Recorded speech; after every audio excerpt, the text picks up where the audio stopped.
Jasoni, congratulations, you're the best. You're the top dog here. You can do whatever you want here today. I shouldn't say that. Be a good boy or girl, whatever you are. 10,000 Pine Points to you. Alias fake name, even though you're scared. And you have to use an alias like I do, PineCreek, because I'm scared too. 5,000 Pine Points to you. Jared, not bad. 1,000 Pine Points to you. Not redeemable during poker. Hannah Elizabeth, you're here in fourth. You know, your mother and I were so proud of you. And then you did this. We thought you had so much hope, so much potential in life. You know how hard it is for your mother and I to realize that we have a child that's a loser? But we carry on. About 3 in 10 U.S. adults are now religiously unaffiliated. This is terrible news. It's only 3 out of 10. Self-identified Christians make up 63. You know, when I started this YouTube channel, it was over 70%. Coincidence? I think not. Let's take a look. This just came out from the Pew Research Center on December 14th, 2021. Oh, I thought this was newer than this. But I don't think I've talked about it. Yeah, 63. Look at that line. See, if you take that line, this is hard to do backwards.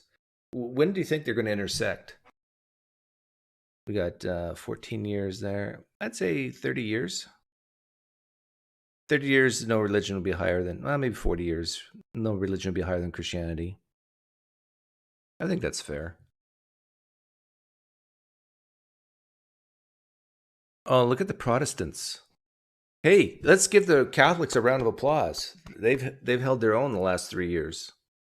Or since 3 years, 2019. They actually went up a scotch and then came down a bit or stayed flat. But those Protestants are taking a shellacking. Which Protestants are going down? Oh, here we go. You see this over here? Born again, evangelical, and Protestant. 30% in, 2007? Down to 24% today. That's my crowd. That's the crowd I came from.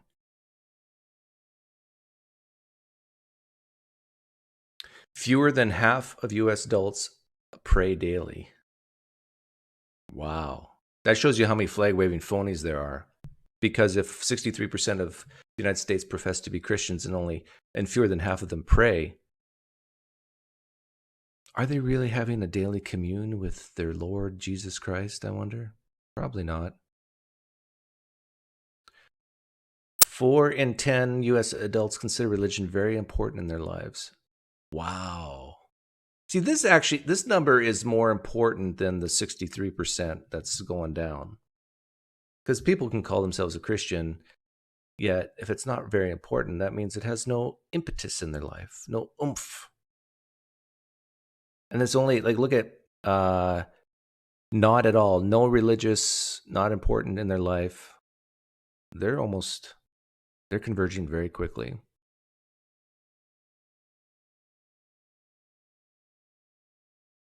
A quarter of U.S. adults say they attend religious service at least weekly. Yeah, this is no indication of whether or not you believe what you believe. Because a lot of this is just potluck dinners, right? And community.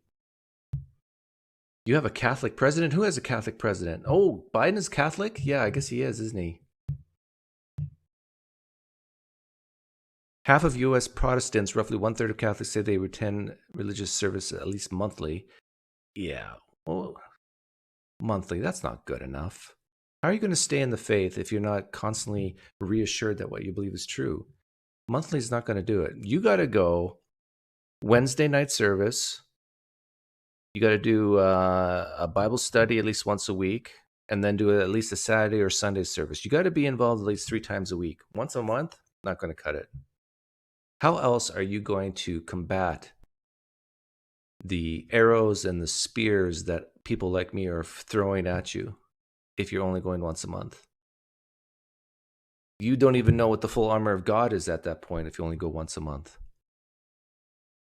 Oh, but look at this. 8 and 10 born again pray daily.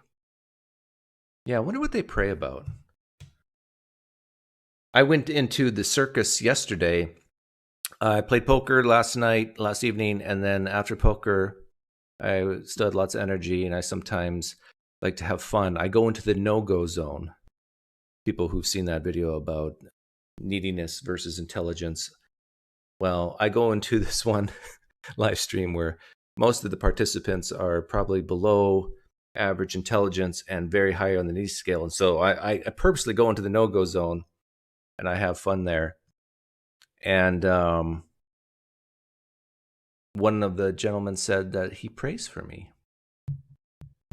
I wonder if that's true. I wonder how many times these evangelical Protestants actually pray for non-Christians or atheists. And what do they expect, I wonder? Do they expect those prayers to be answered, or do they go in with low expectations? I think it's really important that if you're a Christian and you pray intercessory type prayers, that you should keep a journal and write in the date of your prayer, exactly what you're praying for, the probability of that prayer being answered, whether God listens to it or not. Hypothetically, he listens to everything, right? And then keep track of when it comes true.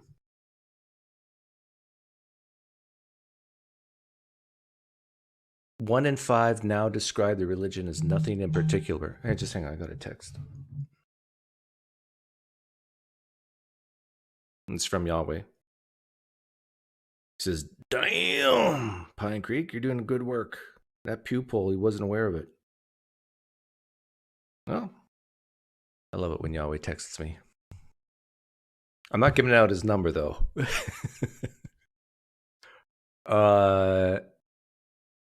So atheists, haven't gone up a full percentage point.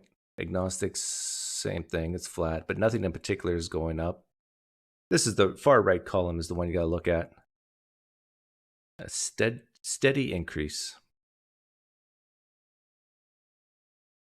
So what's going to happen when no religion goes higher than religion in the United States, I wonder? I wonder if there's going to be more murders, more rapes, more abortions. Seems like that's not happening so far. As Christianity is going down, actually abortion is going down with it. And I think if you look in long-term trends, violent crimes going down per capita. I think it upticked a little bit the last few years. So do we really need religion to behave better to our fellow man? I don't think so. But there's a lot of fear and the desperation in Christians right now because of Pew studies like this, Pew polls like this. And John Cooper from Skillet says that this is war.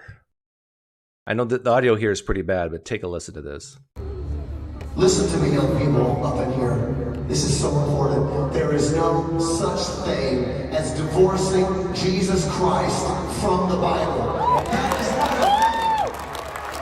No such thing as divorcing Jesus Christ from the Bible. Yeah, this is going to be a big problem for a lot of Christians, because once they start to critically examine the Bible, then they have to critically examine Jesus, and once they start doing that, they'll realize maybe they don't really know who Jesus is.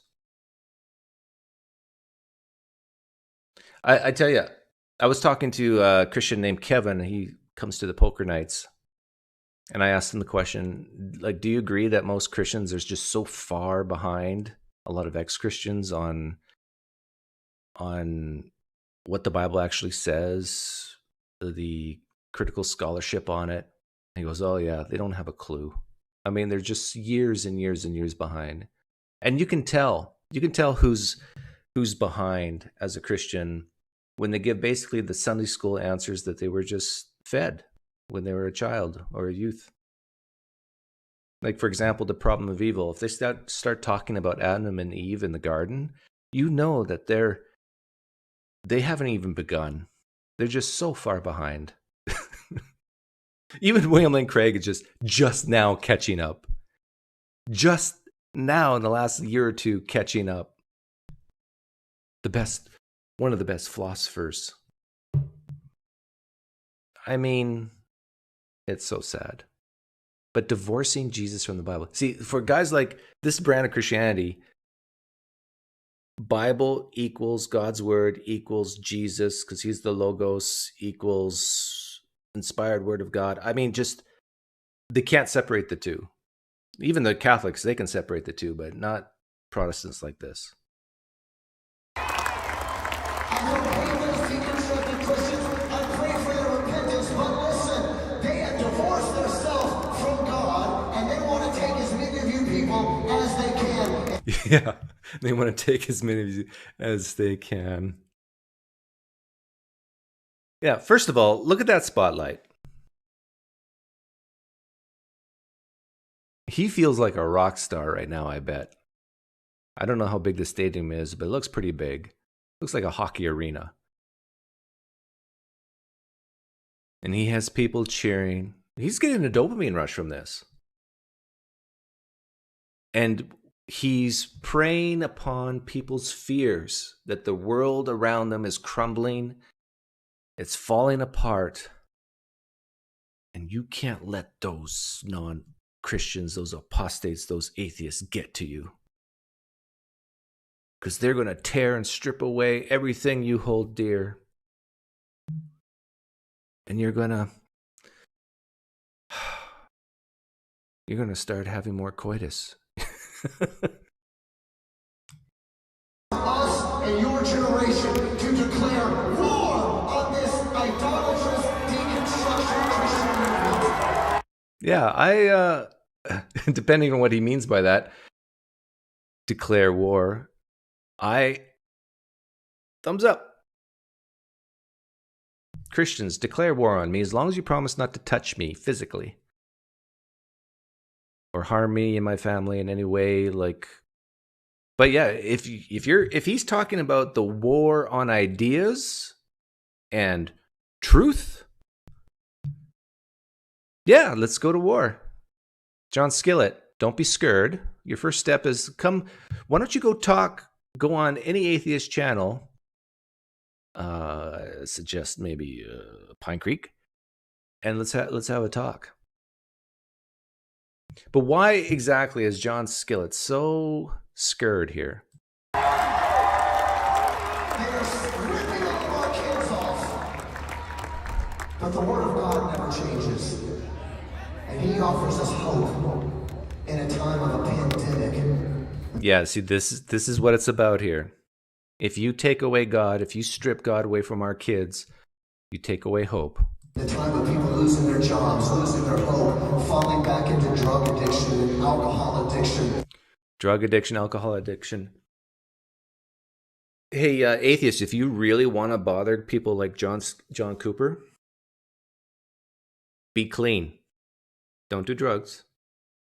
Don't be addicted to things. Have a steady job. Pay your taxes. I tell you, this bothers Christians, evangelicals, when they see productive members of society who are atheists. I tell you, it does. It bothers Christians to see that they don't need Jesus here on planet Earth. Of course, they're going to burn in hell, but here on planet Earth, no. They don't need Jesus for hope. They don't need Jesus for meaning, for purpose.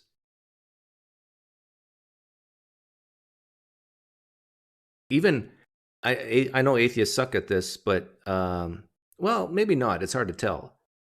Definitely atheists don't give to the church. Maybe some of them do, but even be more charitable. Let's put Christians to shame. Like, I don't even know what the stats are, but wouldn't it be amazing if Christians commit suicide at a higher rate than non-Christians? Ooh. Like, what good is hope in Jesus if people are still depressed, anxious, commit suicide? have addictions. Where is your Jesus? To quote Elijah in 1 Kings 18, is Jesus sleeping? Has Jesus taken a nap and is not helping his children? Where's the fire from heaven helping the young Christians today? Is the Holy Spirit on sabbatical?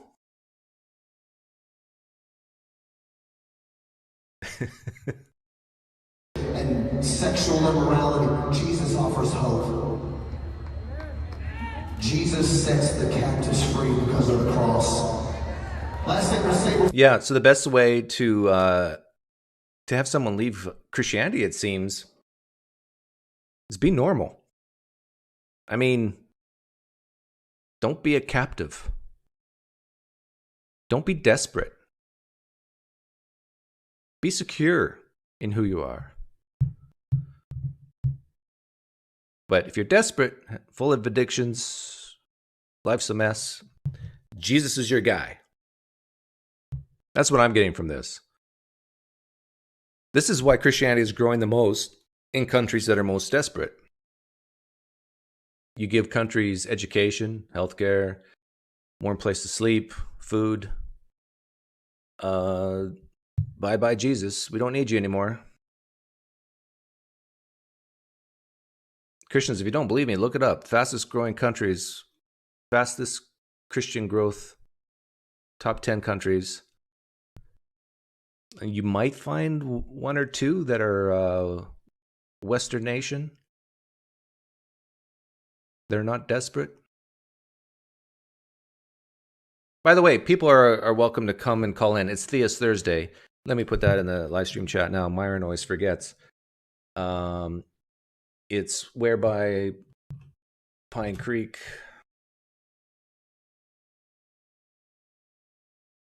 And as it says in the title, I will be a puppy to you. Habermas thinks I'm a bad guy, but he's not right.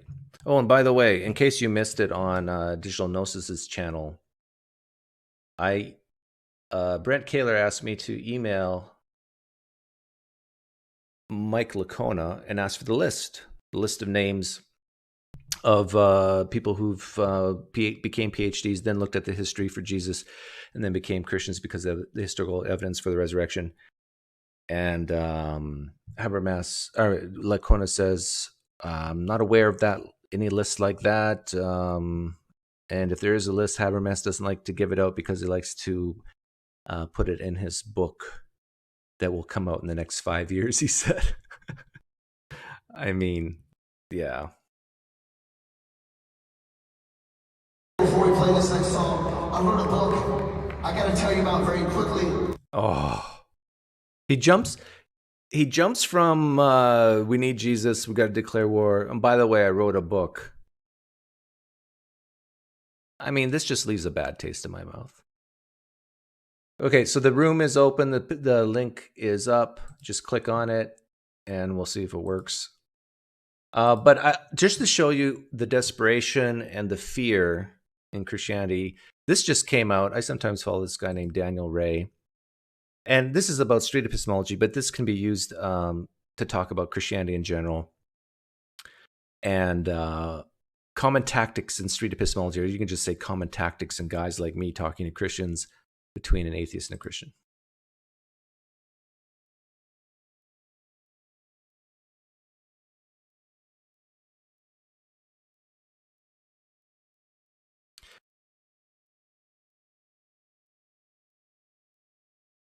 Oh, so okay, he's going to pick on Anthony here. If you watch them engage with believers, they are usually the most common lines and tactics you encounter. So here we got a Christian warning other Christians about talking to people like me and Anthony.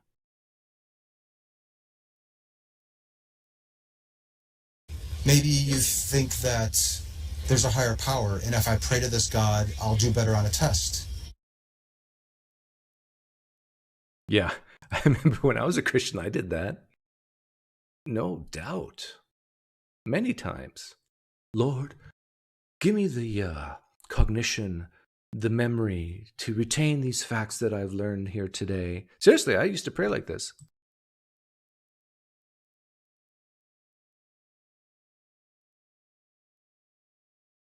On a scale from 0 to 100, how sure are you that this God is real? 100. Okay. Yeah, define 100 in such a way as to get the believer to lower their original number. A lot of times we ask the non-believer or the Christian, they give their definition. Like, what does 100 mean compared to such and such, compared to this pen dropping? Are you just as confident God exists as this will drop?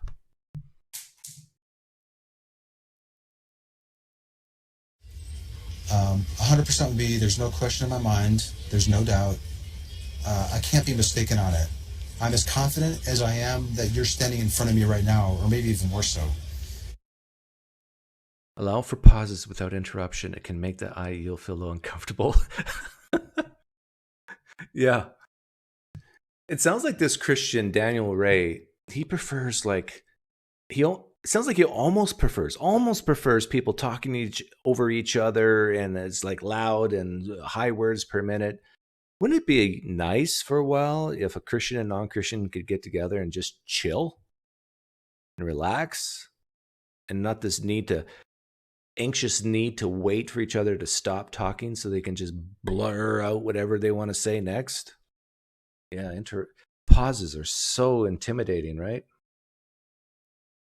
Okay,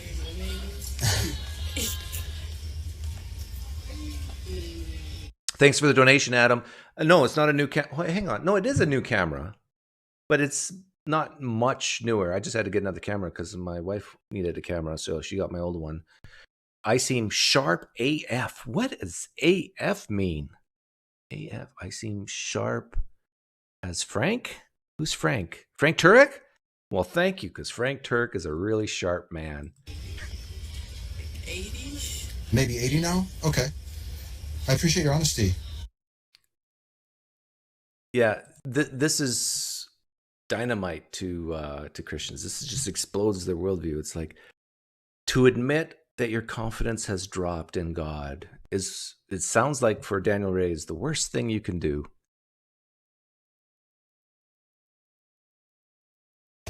Okay. What would be a good question to ask to explore her reasons for thinking that this is true? Ask if a believer has any way to test their belief in God or reasons for their belief. You're That's a horrible question, right? Content with not having the ability to test whether God exists or not. I am very content. You're okay believing something that you can't test to be sure is true. In this case, yeah. Look at the honesty. I'm okay with not testing my confidence in God in this case. With God. Other things, maybe. But this, no. Love the honesty. When the believer can't come up with a test, ask them why they remain confident. Why would anyone be 80% sure that something is true and they admit that they can't test to see that it is? Are you content to believe in things besides the God claim? Will you just believe anything? No. Why are you making an exception for this claim? Because it gives me hope, meaning, and purpose. So here's my question. Let's envision that there's a young adult who is being encountered by somebody asking these same questions on a university campus in Bangalore, India. And this person is saying that they're roughly 80% confident that Vishnu is real. And when we start exploring the reasons why, she says that I was always taught that Vishnu is real. And I've actually had personal experiences that confirmed for me that that was Vishnu that is the reason for it. Make sure to acquire video footage of a believer struggling to answer any one of these questions. Oh yeah, that's how you get views on YouTube, right? Once you have that, politely end the conversation. Yeah, most Christians, most Christians, I don't think have actually been asked questions like this, the outsider test of faith type questions. And they are very, very damaging because In their mind, they just think, well, of course this is true. What I believe is true. Though I was raised like, sure, there might be some other things I'm wrong about, but no, not this. And I know it's true because I've had personal experiences, and I just know this is true. And yeah, all religions say that their holy texts are special, that they've had these personal experiences. But yet, this young lady, I'm sure, would deem those other religions false for those exact same reasons. So that's a problem. Why does this work for you and not for them? Because my religion's true. Yeah, but they think their religion's true as well. But their religion's not true. Mine is. Yeah, but they would say that about you, especially the Muslims, if you say you're a Trinitarian. So how do we figure out who's right? Well, I'm tempted to keep asking you questions. However, one thing that I found by doing this is that sometimes I can ask so many questions that it overwhelms the person. And I don't want to do that. I think it might actually be beneficial if we ended at this point, and then you can think about the answers that you've given, and I can think of better questions to perhaps ask you next time around. And then you can come back up and we can keep exploring this idea of believing something even though we may not have a good justification for it. Who is determining what counts as a good justification? Well, that person, the person you're talking to, they can determine that. The question is one of consistency. An atheist who desires to cause a Christian to doubt their faith? Yeah, why is this bad? Like, this is where the defensiveness comes in. Christians, listen to me. Not all the time, but a lot of the times I do have a desire to cause a Christian to doubt their faith. What's wrong with that? You have a desire for me to accept your faith, to embrace your faith, to have faith, to believe what you believe is true, right? Like, who cares? What's the problem with me purposely trying to get someone to doubt their faith? If I truly believe that what you believe is false and damaging and harmful in some cases, not all the time.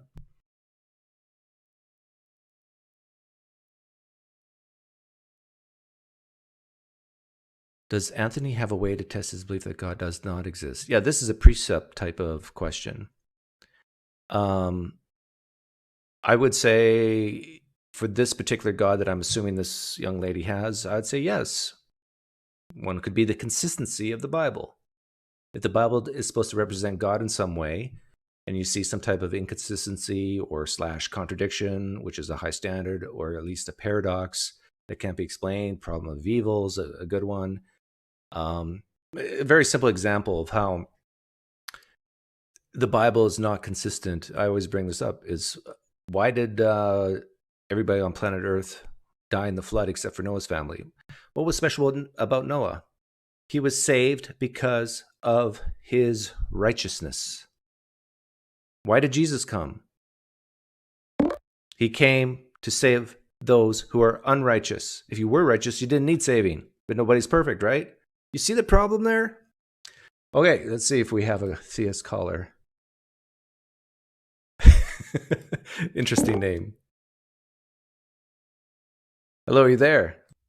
Yeah, good to see you, PineCreek. It's been a while. Oh, yes, I remember you. What? I thought you were a Calvinist. Last I checked with you, I joined Orthodoxy. Oh, my goodness. So, are you okay? Yeah, I'm all good. Just on my way to work, but got a bit of time on my hands. Why did you join Orthodoxy? I might stay in a more quiet area because there's a lot of cars.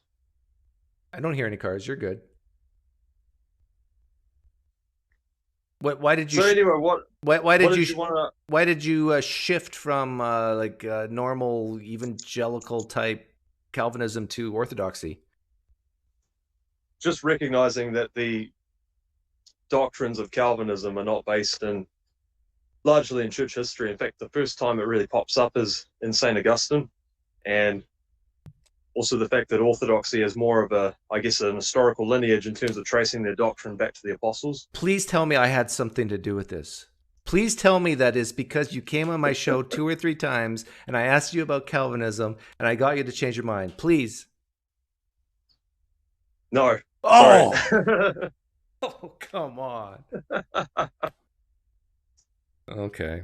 So you're saying I was useless. Sorry? You're saying I was useless. No. In terms of some of the questions you ask and some of the thought processes you get people to go through, so I'll say you're pretty good. Okay. What's with the hat?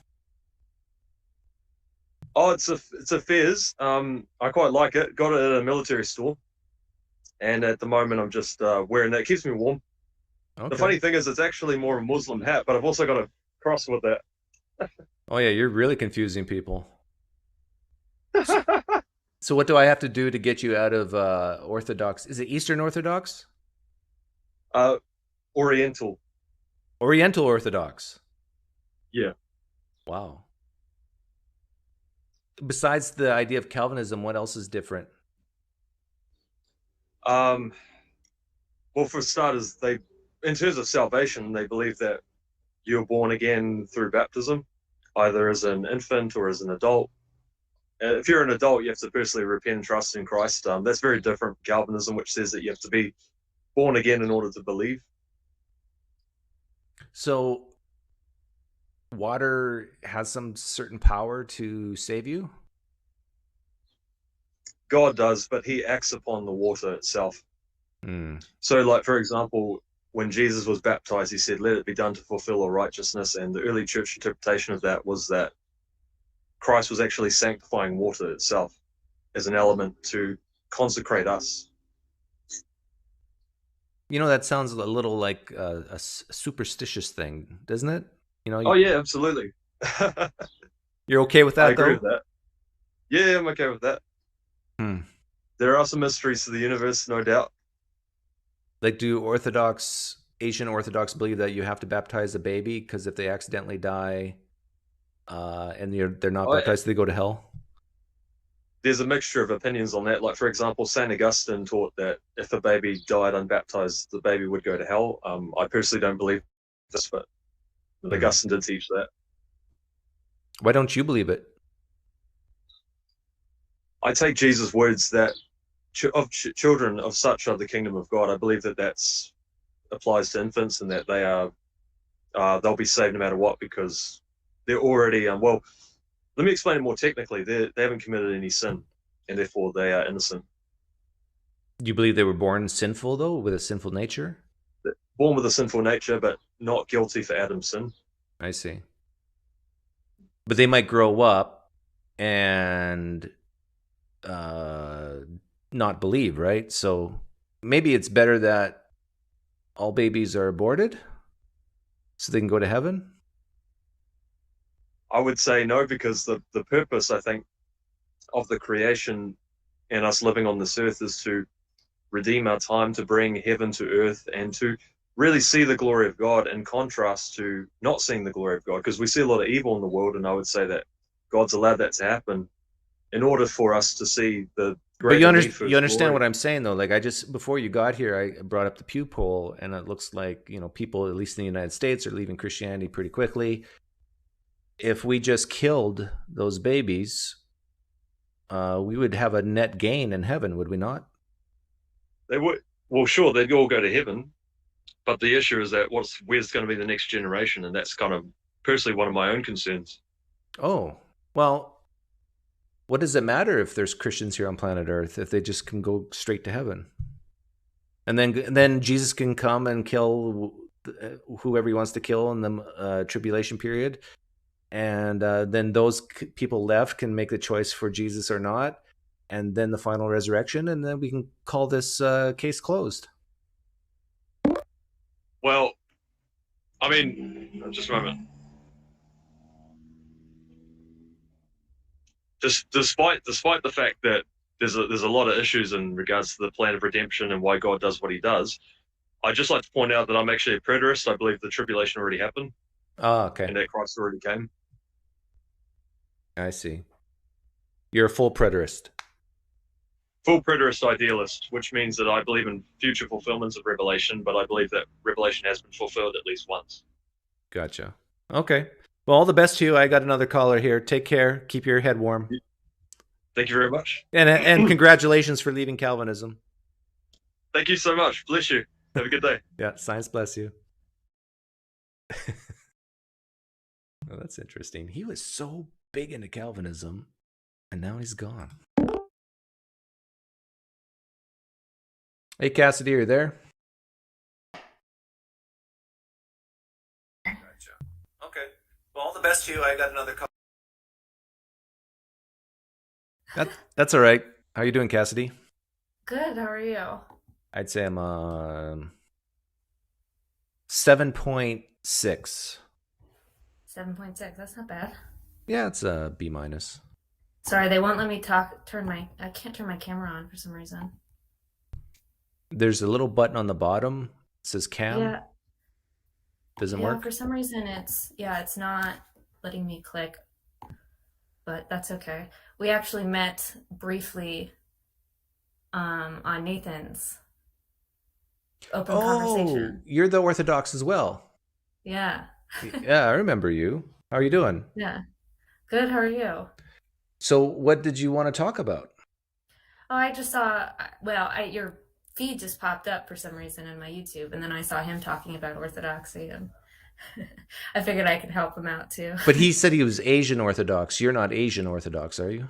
I'm Eastern Orthodox. There are a lot of similarities. The two are not in communion with each other because there are certain differences between them, which I actually don't fully understand, but there is a lot of similarities between the two. But Eastern Orthodoxy is the one that has been the most consistent throughout the church history. Well, I'm sure some Christians would disagree with you, right? Well, and it's not to say that there isn't changes. That's an argument that can be made, but it's the one that hasn't been broken off, or because you have Orthodoxy from 35 AD or whatever, and then you have Catholicism that came in and broke off 1,000 years after that, and then 500 years after that you have the Protestant Reformation. I don't exactly know where in that timeline the Oriental churches changes and adjusted, but you stole my picture. Give some reference. Am I good or what? No, I just pulled up Digital Gnosis channel, and this is just a screen capture of his live stream. So can I, well, I got a lot of questions for you. Can I ask you some questions, or do you just want to ask me questions? Yeah, no, go ahead. What's with the defensiveness of young people and old people about Christianity, and like, why is it so important for them to maintain it, not have it taken away from them? Well, yeah, I mean, I think for a lot of people, they built their whole lives on it, right? So it's the thing that gives them purpose and meaning, and so when that starts to be threatened, it's easy to go into defense mode. And there's certainly a spirit in which, both people, when it comes to talking about religious questions, go into this battle mode of my ideology versus your ideology. And that certainly can unpack certain things and reveal certain things, but I don't necessarily think it's the most helpful in the full scope of what it is to explore these questions well. But it can always be replaced, right? If you have a certain hope or purpose and a certain belief and you abandon that belief, it usually is replaced with something else. Right. The question is it replaced with something more true? Is it replaced with something more beautiful, more fulfilling? I think that's the question everybody's asking, even atheists, right? Yes. And so that's where I think for a lot of people, when you're grown up and that's the thing that you're taught, you're given the what to believe, and then you start to lose faith or question the why. There's several ways that you can go about that, but sometimes people throw it all out. Some people double down and become super defensive of the thing that they grew up with and become more committed to it. And the first thing you said, I think, was the most important one. You said it's important to believe what is true, like what is more true, I think you said. What what would you say, like, if you just can't replace one meaning with a different meaning because you want to replace it with something that's true? What makes you think Eastern Orthodox is true? Yeah, I mean, it's it's going to be hard to do in like 25 minutes because it's been a Just really bullet long point. journey to get there. But I mean, I grew up non-denominational Protestant, so I had this view and this frame of God. And for me, I always believed in God, whether it was just sort of how I was genetically inclined or because of how I grew up. But that idea of God didn't bother me. But I didn't always kind of live and commit to that. It wasn't until I was 18 I took it very seriously and realized I'm not living the way that I say I believe. And so I have a couple options. I can go and keep doing this thing that I'm doing and feel unfulfilled. I can try a whole nother way and do the hedonistic thing. And I didn't see that as being fulfilling from people that I saw. But how did you arrive at the conclusion that it's actually true? Right, I'm getting there. Sorry, I'm long-winded, and I'm definitely a story. Well, first of weaver, all, so. you know what? Let's back up just a little bit. What is Christianity to you? What makes you a Christian and me not? Uh, I'm a Christian because I have a trust in Jesus. I believe that he is the messianic figure promised through Judaism, and I put my faith in him and live my life sort of as him being my full authority, my king, if you will. And you believe he died for the sins of the world and rose again bodily? Yes, but in a different way than Protestants. I think the frame of the world in an Orthodox frame is far different than a Protestant because it's much more about life and death versus retribution for sin. Okay. Death or sin brings death into the world and corrupts a thing that was supposed to be in complete union with God, which is You're full talking about life. atonement theories, right? Yes. Yeah. But if Jesus, let's say it was true, let's say I had the truth from God, let's say, and he told me, no, Jesus never rose bodily, ever. It never happened. Would you still call yourself a Christian? Just because you said it? No, No, because no, no, I because don't. let's say that's the truth. Like, can you be a Christian and not believe that, in your opinion? Can I be a Christian and not believe that? Not the way that I see Christianity. Okay. So let's focus in, let's have a laser focus in then on Jesus and ask the question, why do you think Jesus is the Messiah, the God who came and died for the sins and rose again? Why do you believe that's true?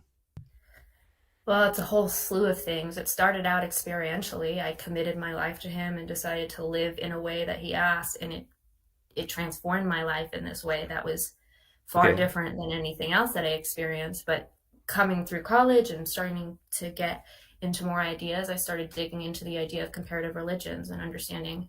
Can we talk about that first one Yes. first? Like, because I hear Sure. that one often. So let's take it one at a time. Okay. Uh, you had an experience you trusted, and what else did you say? You had an experience you trusted. You And it didn't- transformed me. It transformed right? you, right? Okay. Can someone trust in a false religion, put their trust in a false religion, and have it transform them? Yeah, I think so. I don't think that transformation is exclusive to the true religion.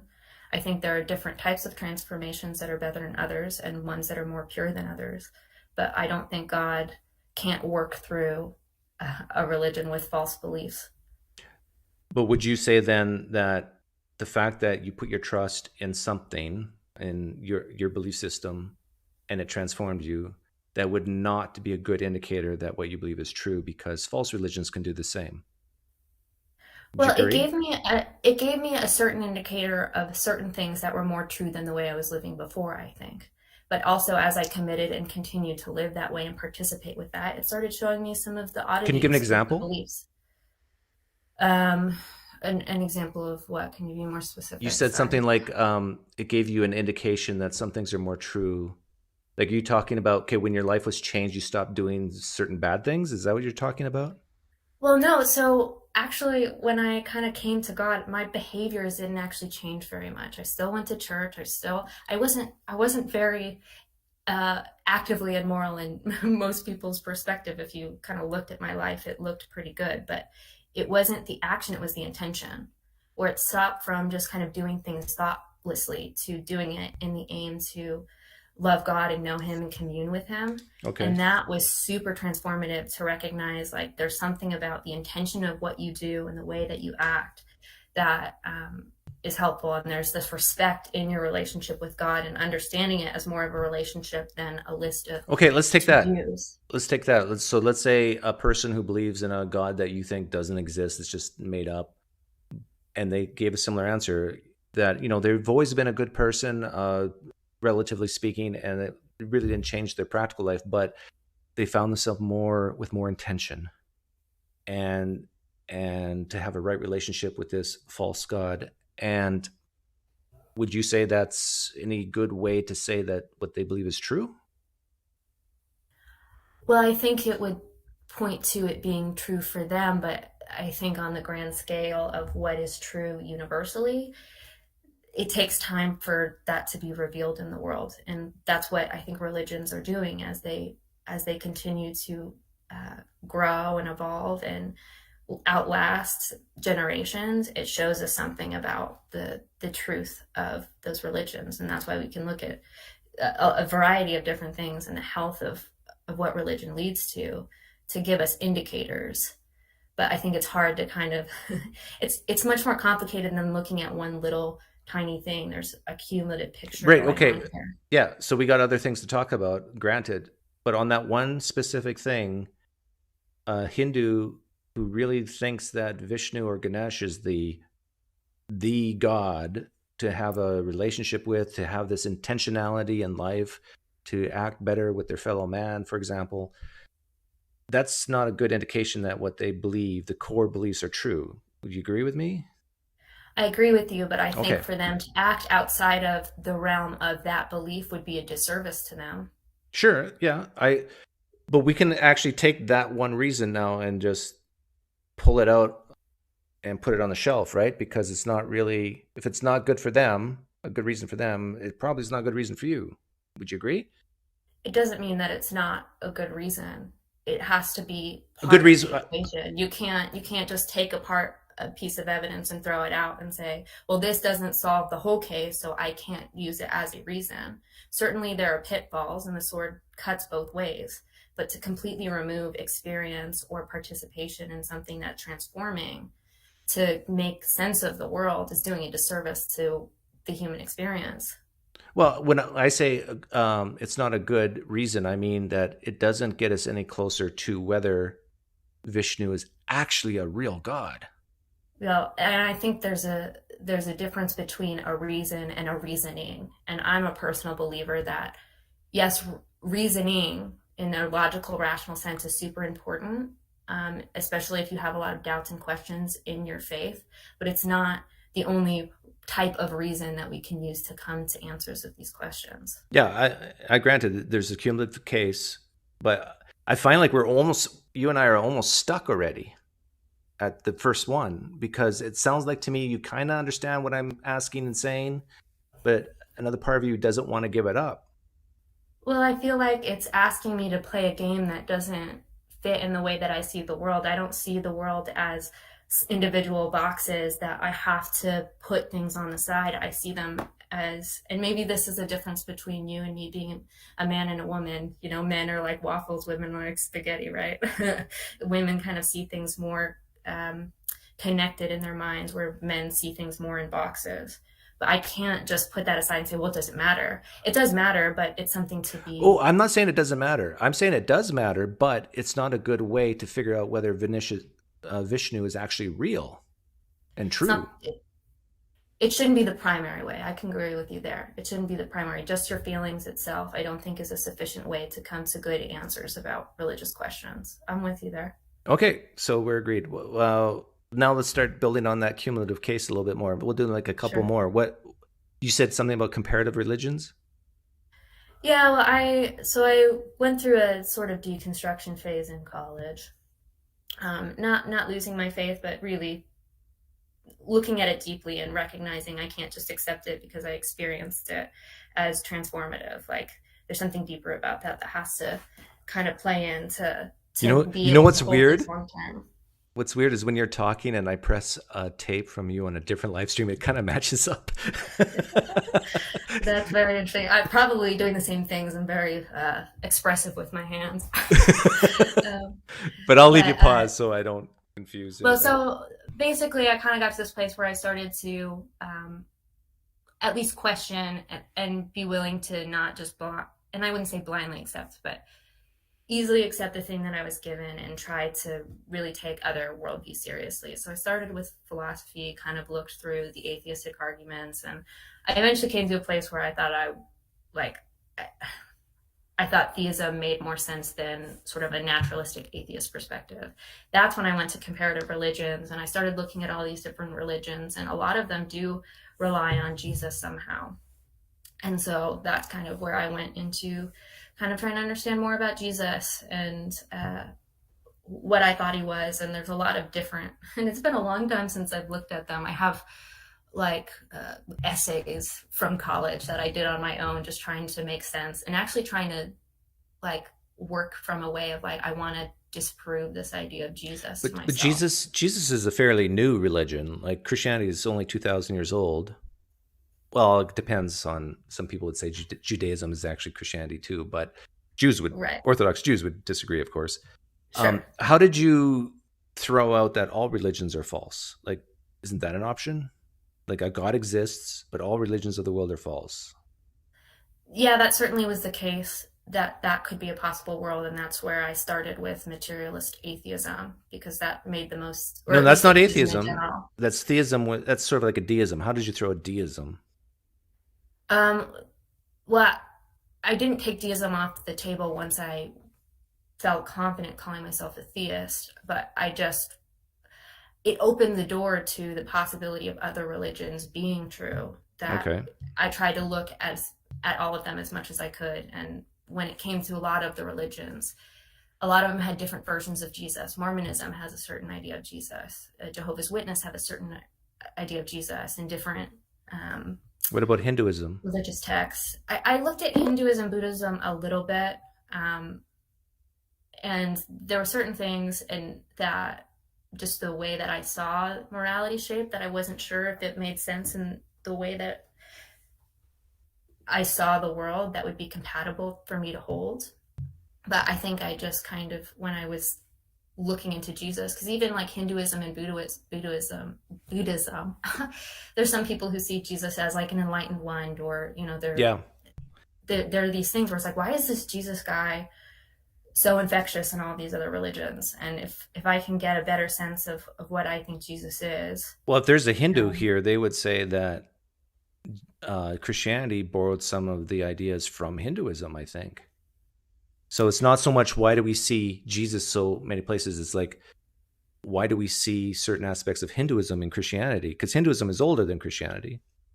Far older. Right. Well, and I think there's something very interesting about the way that I looked at Judaism, because I took a good look at Judaism as well, to see what I thought about that. Like, when we look at the biblical text and the Torah, they're not written in isolation. They're actually written to be in communication with other religions and other philosophies. And it's not that as a Christian, I can't say that there can be truths or patterns that infest in other religions. I just think they can't all be equally true, because there are some that are incredibly exclusive, and there are some very distinct differences between them, even if we can look at the patterns that are the same. Yeah, I agree. Christianity is definitely a very exclusive religion. I am the way, the truth, and light. Nobody comes to the Father but through me. But how did this comparative religion study help you figure out that Christianity wins, or is actually the truth? Well, I mean, I went through different apologetics from both atheists and Christians and Muslims, and trying to just understand, okay, what do people actually believe? What can we know about, history? What do I know about psychology of people? And, for me, the biggest thing that kind of made me a little more willing to believe it is just how effective this Messianic movement was compared to any of the others in history. Like Jesus, there were other Messianic movements around the time of Jesus, but Jesus was the only one who is still today impactful. And the way that his followers developed the religion and what they faced there, to me, there were certain things that Okay. when I looked at the psychology of people, it was hard for me to think there wasn't something Can supernatural. a false belief be impactful in the world? Oh, absolutely. Okay. So But it's different. I just saw the psychology of the way this false belief manifests itself in the life of the earliest church fathers played out, that it was hard for me to not be at least somewhat convinced by that. And I also think that there was something just so compelling about Jesus, the life he lived, the stories he told. okay, There well, was it's something yeah, that that's infected the world that way. okay. Yeah, that's sort of related. If if Islam was bigger than Christianity, would you change your mind on this? Because if it had more of an impact than Christianity. No, I don't think the scope of which a belief spreads shows the validity of it. I agree. It can certainly point us to something and tell us something. And I looked at Islam. I just thought that the story that they're telling about Jesus in Islam didn't seem to at least match a closer version of history that we have from earlier reports. But Muhammad and his followers, whoever wrote the Quran, they did have a huge impact on the world. Yes. Yes, they did. Some good, some not so good. Yeah. But does that mean that God actually talked to Muhammad in a cave and gave him the very words of the Quran? No, it doesn't. And Okay. I as a person who believes in the spiritual world, I don't think there's only one type of spiritual communication people can have. So just because you have an experience with a god or religion, it doesn't mean that it's coming from a good source necessarily. Now, I think God's very economical and he can he can redeem all things for good. But no, it's But I'm not. just trying to That figure itself out. isn't. Just trying to figure out how the impact of the messianic movement in the first century with Jesus gets you any closer to truth, knowing that you can have impacts of a great extent in other religions, like Hinduism is another one, and yet I think you and I would agree that the core propositions of them are not true. Right. And again, I'm a filmmaker. This is not my expertise. I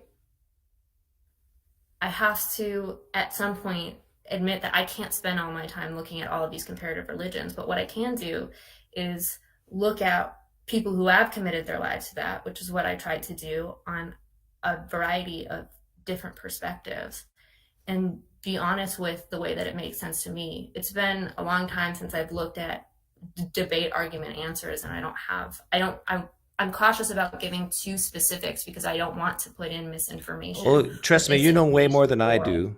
Like it's.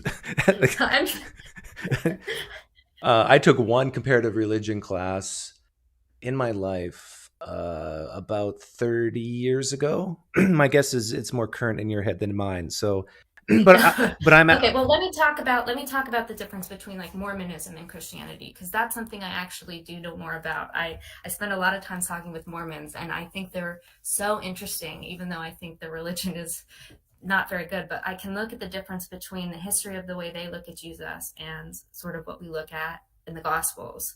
The Gospels were written to be on the most conservative side 100 years after the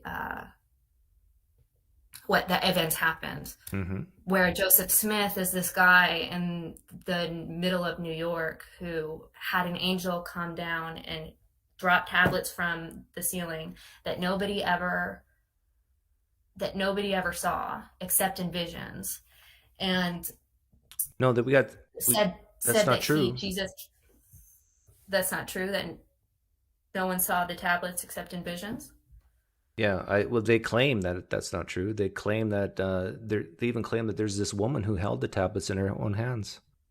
Well, if you actually look at the Mormon histories, and this was very interesting, when you dig deeper, it wasn't ever a physical observation that they claimed. It was a spiritual revelation. They went in the forest and they had this vision of holding the tablets. No one ever actually held the tablets. So, are you saying that if I bring you a text right now that says that a person actually held the tablets and saw it with their own eyes, you wouldn't believe it?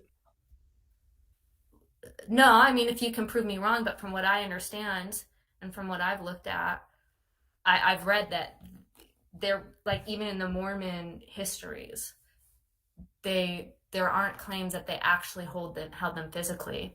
And the other thing is, every person who claimed that they saw the tablets, even through this spiritual way, apostatized from the religion within their lifetime. Mm. That's not very compelling reason for me to believe that they truly held the tablet and thought that was true. Whereas most of the earliest apostles died for what they believed. Well, that's And, a like, that's a there's separate obviously issue. a lot of different reasons for that. And I know some people don't find the Jesus rising from the dead compelling, but for me it was. Okay, well, let's. In the grand scheme of the cumulative case. Someone in the live chat said I should ask the flying man thought experiment with you. Have you ever heard me do it? No, I haven't really watched much of what you do. Well, as a filmmaker, you should, because there's comedy gold in here. I'm sure. Okay, so you and I are walking in the forest together. It's a beautiful summer day, and you trip.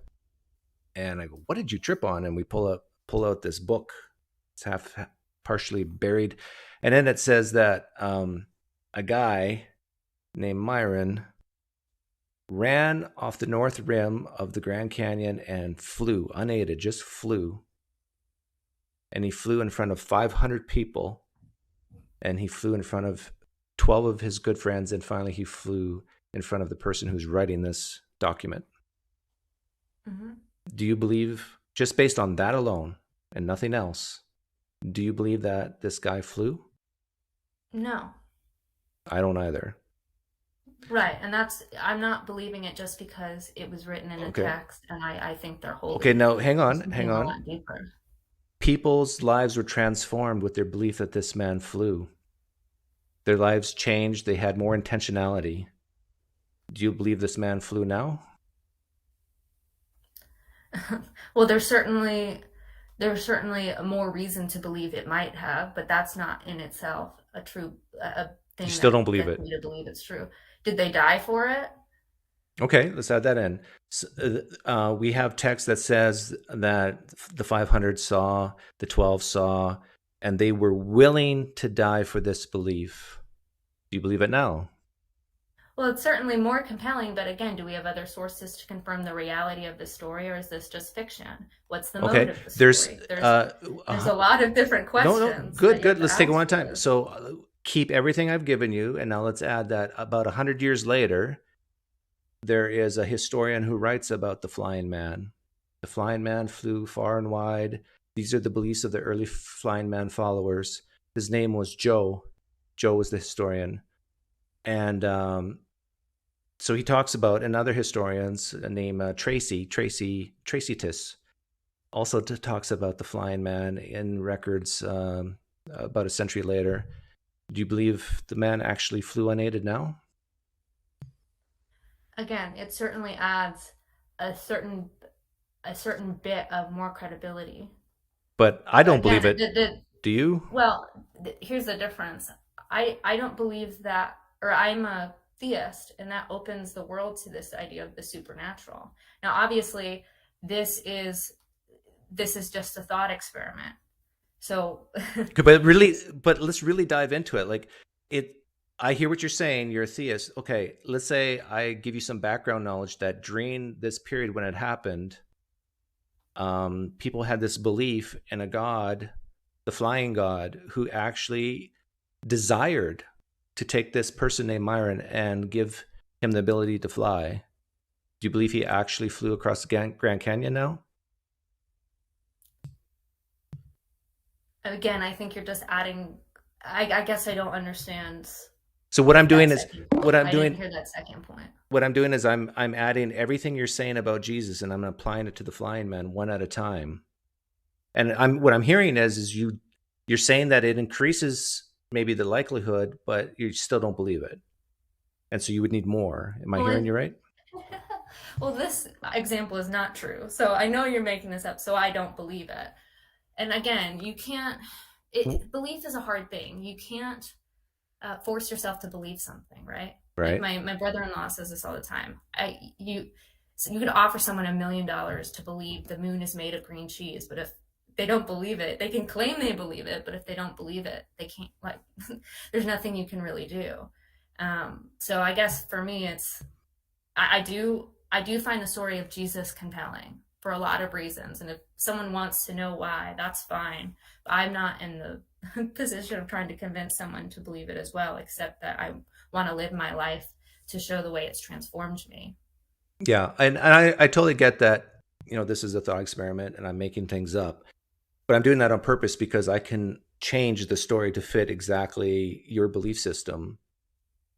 But the thing is, like, you're so confident that what you believe is true and the story I'm making up is false. But please know that there's people who disagree with you, who view your belief system in exactly the same way as the flying man. It's just as false as in their head. And every reason you give to say, well, this is why it's likely to be true, they will say, no, that's rubbish. For the same reason you and I are not convinced about the flying man. Does that make sense? Certainly. No, that totally makes sense. And I take personal belief very seriously, and I do my best to try to respect that, because I recognize I could be wrong. And while I may feel confident in orthodoxy now, there was certainly a time I did not feel confident in my faith, even when I believed it. It's like I had this belief, but I don't know why. And I did a lot of work with myself and with others to try to do that. And yeah, I think that that's a valid point, but I don't think it's like saying we can't understand why one logical argument is more effective than another because so many people believe different logical arguments. No, we can look at the way logic works. We can understand the methodology in which we come to truth about logical arguments, and we can compare. And, there are going to be disagreements because we all come from different perspectives and have different subjective effects on the way we look at the world, but it doesn't mean we can't come to answers. And to throw our hands up and act like we can, I think, does a disservice to trying to live well and embodied. Now, I certainly wouldn't try to convince somebody who believed fully in Hinduism to just drop their faith and believe in Christianity. No, I'd say, well, if that's what you believe, you have to live in integrity with yourself. But that doesn't mean we wouldn't have conversations and try to come to the answer of truth, because I don't think it's all just subjective. But would you say versus yours? Would you say that you would desire for me personally to become a Christian? Only in the sense that I think it changed my life, and I think it could change yours. But I don't think. I guess in the end of the day, I would want most for you to live in integrity with yourself, and that's why I can respect. To a certain point, what you do in trying to share what you believe. Like, I think, and this is what I think gets a lot of the apologetics infighting gets wrong with some of this stuff. It's like, I recognize everything you're doing is in an aim to do something good and to stand for what you believe in. And so I can respect that. And I have more respect for an atheist who truly cannot understand the belief of God and stand for it fully than any type of believer who doesn't really believe it but claims it because that's what they're supposed to do. So it sounds like my guess is you don't believe in eternal conscious torment then. I am agnostic to the idea of what happens in hell. I just trust the sovereignty of God, that he's got it better than I am. But I am a hopeful universalist. But I can't say that I believe that for sure, because I don't really know. I haven't studied the theology of that well enough, and even if I did, I think there's always going to be a bit of agnosticism with it. Yeah, because I'm thinking if you truly believed that eternal conscious torment is biblical and true, I think there'd be a little more urgency in you to actually help save me through the Holy Spirit, of course. Well, the two things. I think for me, I see that I see the ability to change people's minds or convert people is not in my hands. Like there's a transformation that is transcendent, that I just do the right steps and trust in God. Are you my first female Calvinist? I'm not a Calvinist. Oh, sorry to burst your bubble, but I'm not a Calvinist. I'm looking for a female. I will say something about orthodoxy, which is very different than what I realize in Protestantism, they're very much a believer that we are all in the process of being saved, that whatever path we're on, living through this world is teaching us what it is to live a good life.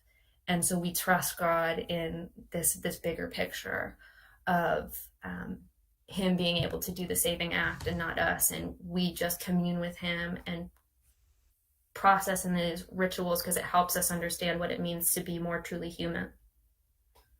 Okay. Someone donated and asked me to ask you if you trust the testimony of the Apostle Paul, or if he could be a crank, sort of like Joseph Smith. I mean, there's certainly the potential.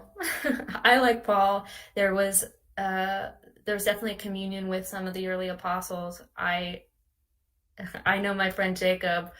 He's a Orthodox Jewish person. He calls him Paul, Ball of Tarsus, and thinks he's ridiculous. But I trust him in as much as I understand it, and as much as I put my faith in. What do you think would take for you to actually abandon Christianity?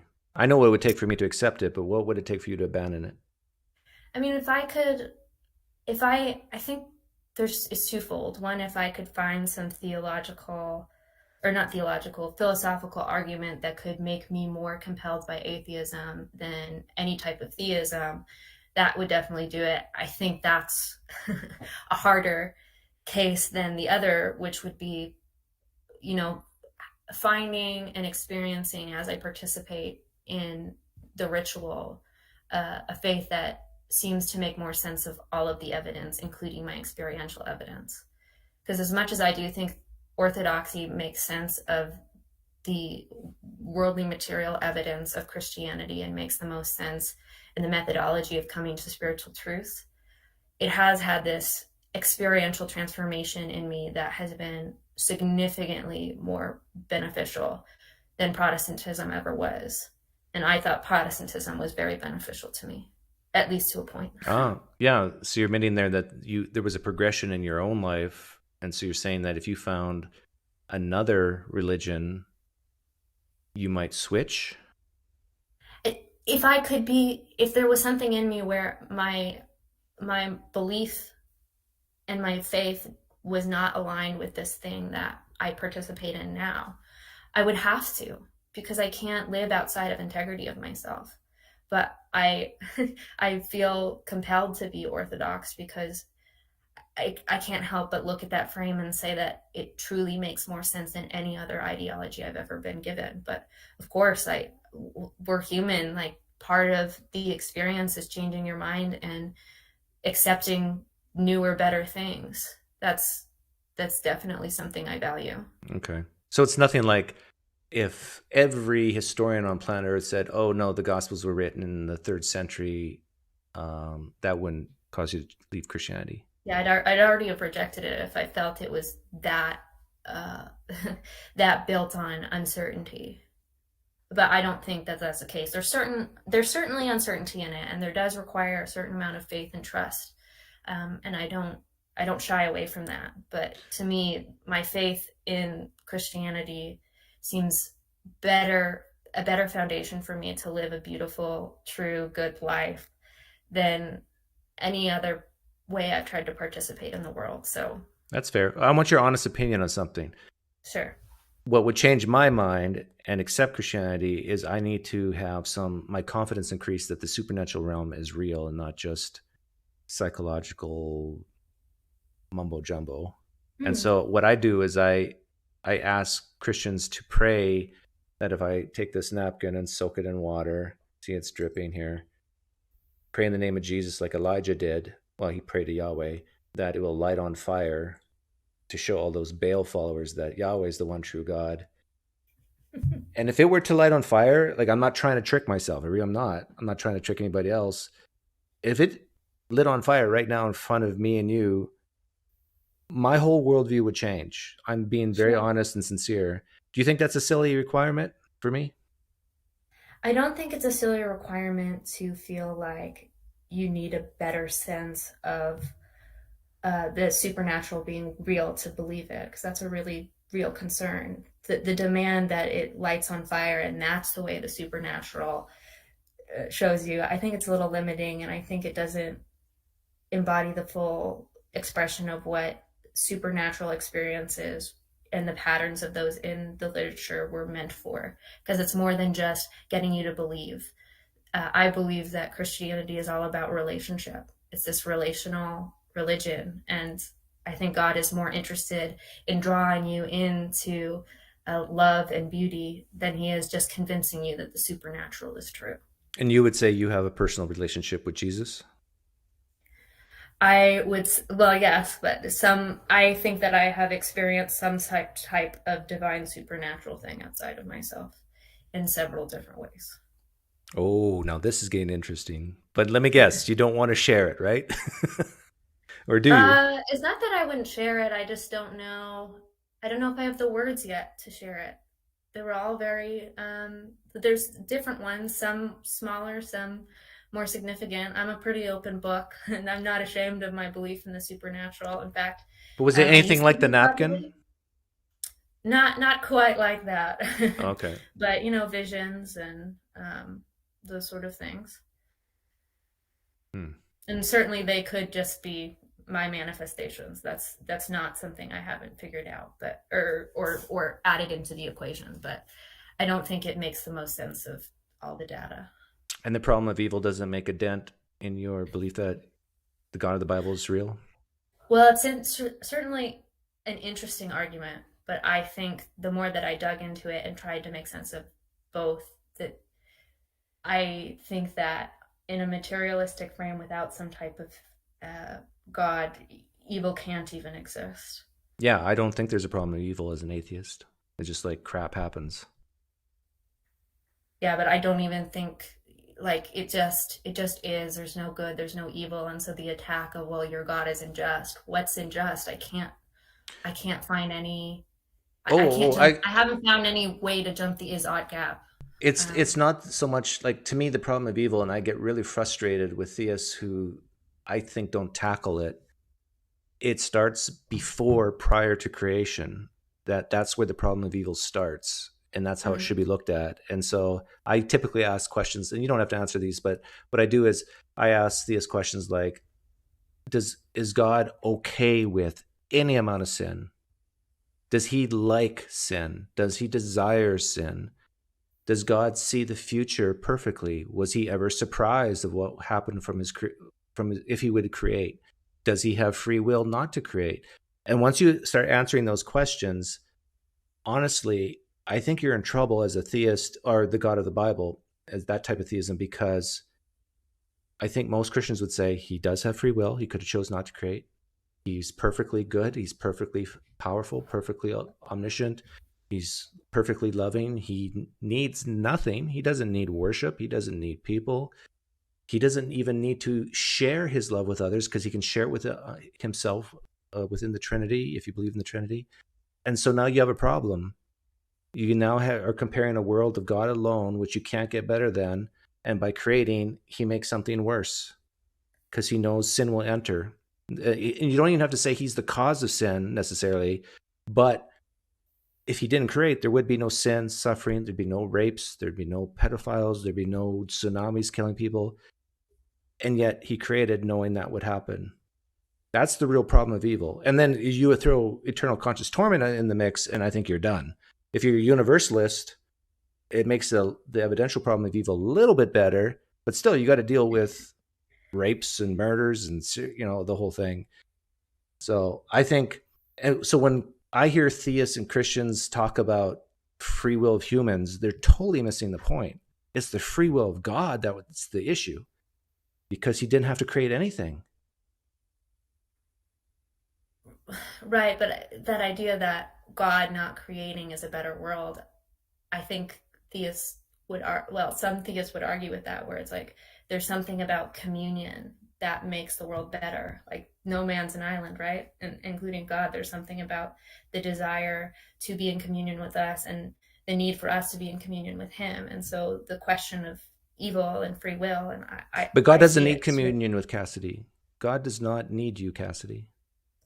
If he did, then he's not all powerful. He doesn't need me. he wants me, because he gets a joy from communion, and to be in communion with him helps us to be in better communion with everybody else, because we're made in the image of him, right? So we're made in the likeness, and so by But does he really following his want you likeness- even if he knows that you will sin? Well, and again, I think sin, Because he doesn't want sin. it's so different in the Orthodox frame, because in the idea of what happened in the garden for Orthodox, sin brought death into the world, and if God is full life, he can't allow death to come in and overcome that life. And so, with the story of Jesus, he came in, took on death to then create a space where we could overcome as well. So it's not all about judgment, it's about life and death. And so it's a harder situation. But in my mind, when I look at it, there can't be evil if we don't have some sort of free will. And so like that I'm not quite a determinist. I think certain things But are again, this is determined. all, to me, like when I hear these words, to me, this is all beside the point. Like it has nothing to do with your free will, my free will. It all has to do with God's foreknowledge, his omnipotence, and his free will. Right. Well, and I'm getting there. I don't think that him having a foreknowledge that we would sin and death would come is necessarily a bad thing if there is some ultimate good that can come from it. And yeah, But you love can't- and but you- overcoming and God's- recognizing. I understand, but Recognize- God's already good. He doesn't need any more good. He doesn't need an ultimate plan of goodness and salvation because he's self-sufficient. He has it all. There's nothing but downside for him by creating. And that downside is what he hates, sin. Creation itself is good, right? We look at in the Bible. Why? He created the world and it was good. And what was not good and what created death was living outside a good order, taking good and evil on our own terms, deciding what that was instead of submitting to something bigger. And the problem of evil is not some simple problem that can easily be wiped away. I don't think enough people probably engage with it well enough. Yeah, not with what I'm saying right now. Very few do. But what's your favorite dessert? Oh, I don't know. I don't eat many desserts. What's your favorite meal or food? Yeah, good steak and potatoes. Oh, yes. Yes, me too. So I'm a farm boy. So imagine a steak, a slice of the cow you really like and seasoned just the way you want. Okay, imagine that steak. Now imagine that same steak on a different plate, but sprinkled with manure. What I'm saying is God alone before creation is the steak you love. And by creating, he took himself and sprinkled manure on it because he knew what would happen through his creation. And I'm saying the world, the meal with that luscious steak is so good, so great. There's no need to have a second plate with God in it and the manure. So creation, what you said earlier, that his creation was good, I would say, not if you believe there's sin that God hates, and not if you believe there's suffering and evil and all these bad things. No, that's the manure. And God doesn't need it. He just takes that plate and he throws away. So I'm going to go golf with myself as the Trinity, get a hole in one every hole, and I'll be happy. I don't need to create humans. That's an interesting story. It seems like a certain definition of good and evil on your own terms. No, I'm defining it on God's terms because God hates sin. That's the main premise. If God, but the way that he is choosing to restore sin in a Christian concept, and you don't have to, you certainly don't believe this, and that's okay. But the way that I understand it is that he's using this long, slow process of trying to teach us how to overcome sin so that when he restores everything, we can live in community in a way that we were always truly meant to be. But that's a selfish attitude. You're thinking it on terms of us humans, but God doesn't need us. But it's in, so again, you have to look at it from the frame of Christianity.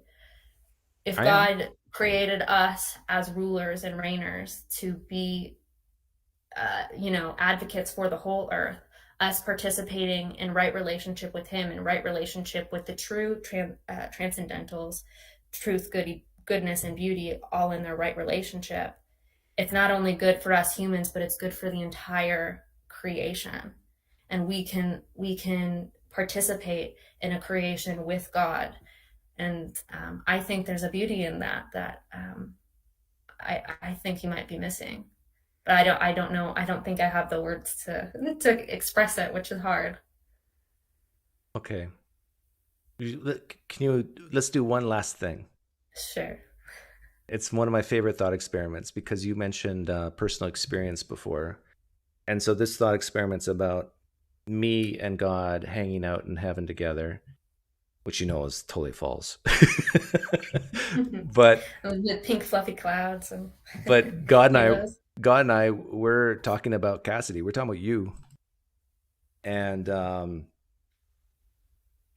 I say to Yahweh, oh, look at Cassie down there. Man, she's a great Christian. I love her. She's just like, she's so kind and has integrity. And, she doesn't even hate atheists. She likes us. And I have my moments, I'm sure. and Yahweh looks at me and he says, let me tell you a secret about Cassidy. Is your seatbelt on, Cassidy? He says to me, I cut Cassidy off about 5 years ago. I chose to just ignore her prayers. I have no relationship with her at all. But here's the kicker. I didn't tell her. I didn't tell anyone except for you, Doug. Now, here's my question to you. 5 years ago, you still thought you had a relationship with Jesus, with God. You still prayed, interacted. You still thought you had these experiences, these visions, or maybe dreams that were from God. But all that was false. But you still believed it was true. I don't believe it was all fully false. I think I went. No, but in this thought experiment, it was indeed false. So here's the question. How would you tell the difference between a God who's cut you off and a God who hasn't? Well, how would you? How do you think that would play out? I have to think about that. Yeah, I would say, like, if I put myself in your shoes and and someone asked me that question, I would say, that's a good question, Doug, because if I truly believe something is true, yet it's false, how would I get out of that matrix scenario? And I think I would say the same answer I said, what would change my mind? I would need some type of confirmation, like, light this on fire. Like, are you there? Or am I just imagining all this? Can I ask you a question? Mm-hmm. Did you used to have any kind of religious background or faith? Yes. Okay, so explain to me sort of how you decided that wasn't true, because I think that can help us kind of understand that question too. How would we understand if something caught up? How would we know something's not true? Well, we've both gone through different things where we've lost a confidence in the thing we believed, and we think we're moving towards something that's truer. Now, certainly we both can't be true because our views are very different. But I'm really interested. How did you get to that place? Because I think some of those methodologies can get us a better sense how to answer that question. Yeah. I don't think you're going to like my answer, but the way I got out of Christianity, or the way I finally left it, was because I started asking myself these same questions I'm asking you, and realizing that I didn't have good answers, and that the reasons for my belief were not sufficient enough to say that it was actually true. And it took me about 5 years to leave. I started late. I started 35 because I'm married and I have kids, and it's a lot of sunk costs, right? Like, your friends are Christian, your wife is Christian. My wife cried for almost a year straight because I left Christianity. She believes in eternal conscious torment, so she still thinks to this day that if I were to die in a car accident today, I'm going to burn in hell forever. Like, can you imagine living with that? And so anyhow, I started asking myself these types of questions from a third party's perspective, where I said, you know what? I don't care if I go to hell. I don't care if I lose all my friends. I don't even care if my wife cries for a year. I want to figure out if this is true or not. And so I started asking these types of questions, willing to put it all on the line. And I came to the conclusion that these are not good reasons to believe that Jesus was God, died for my sins, and rose the third day. And once you admit that, you're out of Christianity, because that's the core proposition. Right. And I can definitely resonate with that. I mean, I went through the same sort of calculation of costs when I went through my own deconstruction. Now, I obviously ended up in a different place, but I lost an engagement. I struggled through, a lot. These are emotional questions coming to that place. And the reason I think you're so sincere about your belief is because you're willing to risk it all to do that. Yeah. And so I think the questions you ask, they're not invalid. They're things to wrestle with. I do think there are answers to them, and I don't know if it's always the best in this format. I think it can certainly be helpful and gain things, but that's why I think continued relationship and participating in these things where you feel safe and respected and valued is super important. But I do think that I'm in support for anybody who's trying to get to honest answers about religion, and I want to create better spaces for that. So yeah, and I appreciate that. Like, you're one of my favorite guests so far, because I should bring up the matrix. I have this graph with neediness on the y-axis and intelligence on the x-axis, and the more needy a theist is, and if their intelligence is like average to low, it's like you can't even discuss these things, because immediately they get defensive and it's just like it becomes useless. But with some Christians like you, I view you as highly intelligent, and your neediness is low. Like you're okay with me being an atheist, and I'm okay with you being a Christian. I really don't care if you stay a Christian or leave Christianity. And so it's only in that situation where we can have an honest dialogue like this. Yeah, I mean, it's really hard when it comes to big religious questions or even political questions, because I went through a political deconstruction as well, kind of in parallel with my own religious deconstruction. May I ask which direction? Oh, I'm moderate, But did you go from left to moderate or right to moderate? I don't even know what I was, to be honest. I didn't care enough about politics. A lot of this sort of sparked from a lot of things, but the big sort of turning point when Trump won the election, it was sort of like, wait. I've been told time and time again, there's no way Trump could be president, yet here he is. So, like, is there a potential that there are other narratives I'm believing without really thinking about the truth of them and the clarity of them? And there were things that were coming on before that happened, but it was Trump just that question destroyed evangelical Christianity. I mean, well, there are certainly a lot of complications with Trump and the political spectrum, and I think a lot of people see it very religiously. But I would say I grew up in a very conservative Christian home, and I have a bent toward conservatism. But I'd say now I'm sort of more moderate, right-leaning. Yeah, same with me. I was raised on a farm, so it's like personal responsibility before give me my rights. It's so. But I understand both sides of the argument. I work in entertainment, and I've lived in very progressive cities, and so I get that perspective too. I'm very much, to everybody's annoyance, a bridge builder, where it's like I want everybody to understand each other, even if they don't believe in the same things. Yeah, me too. And that pisses a lot of people off. Yeah, because you're not in the box people expect you to be in. May I ask what exactly you do? You said you do film? Yeah, so I do a couple different things. So I do some real estate investing, but I also have my own production company. I started film work. I got my degree in cinema from San Francisco State University, and started in short narrative films with an emphasis in comedy. But as of late, I just finished my first feature film, which was a documentary about the tip-free restaurant movement. So that's interesting. That's sort of the path that I walked. I also helped produce, do video production for comedy festivals. So I have my feet in two weird worlds. So, like, do you have your own IMDb page and all that? I do. I don't have my film up yet because I'm a terrible producer. But there's some of my short films that are on there. I should put you in contact with a good friend of mine who I play poker with. He's a producer as well. Oh, cool. and has made a film or two.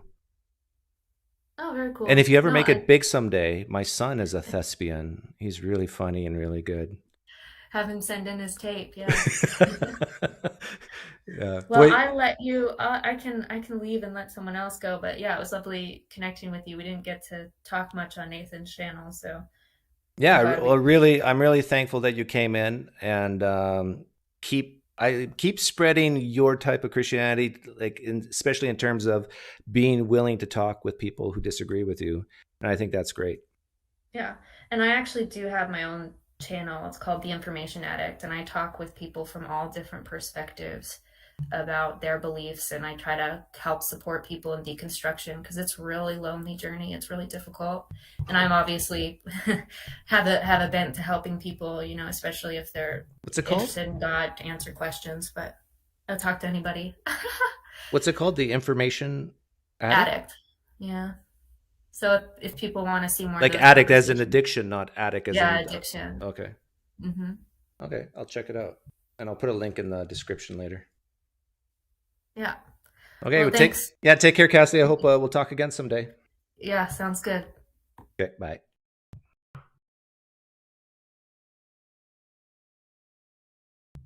How long have we been going? That was a long talk, right? Ah. Okay, I didn't look at the chat. Well, I looked at the chat a little bit, but for most of it, I didn't look at the chat. So now I'm just catching up here. What did you guys think of that conversation? I thought it was great. It reminded me of the conversation I had, ironically, with Stuart Kneckley, and a lot of you probably wouldn't expect me to compare the two, but it was a very open dialogue. It was nice conversation. See, what happened, what you just experienced, why can't that happen all the time? Right? Why isn't there, I'm sure there is, but why isn't there more Mormons like Cassidy, Muslims like Cassidy, Hindus like Cassidy, Christians like Cassidy? Why can't there just be more of that?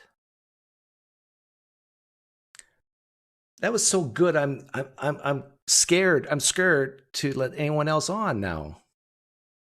Because this is like, I'm like God deciding whether or not to create. And I'm thinking it's all downhill from here. Let me see who's even on here.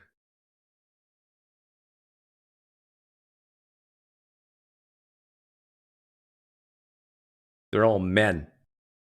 3 men want on. One mature man wants on. One man who looks like a girl wants on. Sorry, Danny, but you're cute. And you know what? I'm going to let Browat on because I recognize your name. Hey, Hey, how you doing? What's up? very good, thanks. Just thought to pop in and say hi. I'm not a theist, I'm an atheist, and I'm not going to take a lot of your time, so don't Okay. worry about it. Okay. But I just wanted to say that I lost my faith because of the asking the same questions as you did. Like I started doing this straight epistemology on my own, like unknowingly, but then you solidified those questions later. And so, yeah. And I wanted to make one quick remark on something that Cassidy said about how people don't have time to explore all the religions in the world and all that, and how they defer that judgment to some other people who have more time to do that. And what came to my mind is, well, those people who have more time can also be wrong, and you don't have the time to check them on that.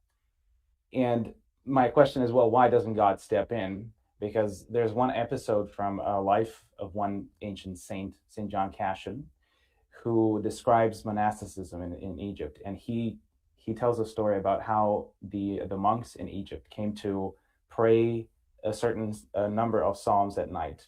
Basically, he says that one night, because they didn't know how many psalms they should pray, God came down in a form of an angel, and then he prayed with them. And when he disappeared from their sight, they knew that they could stop at that point, and that like they settled on the number 12 or something.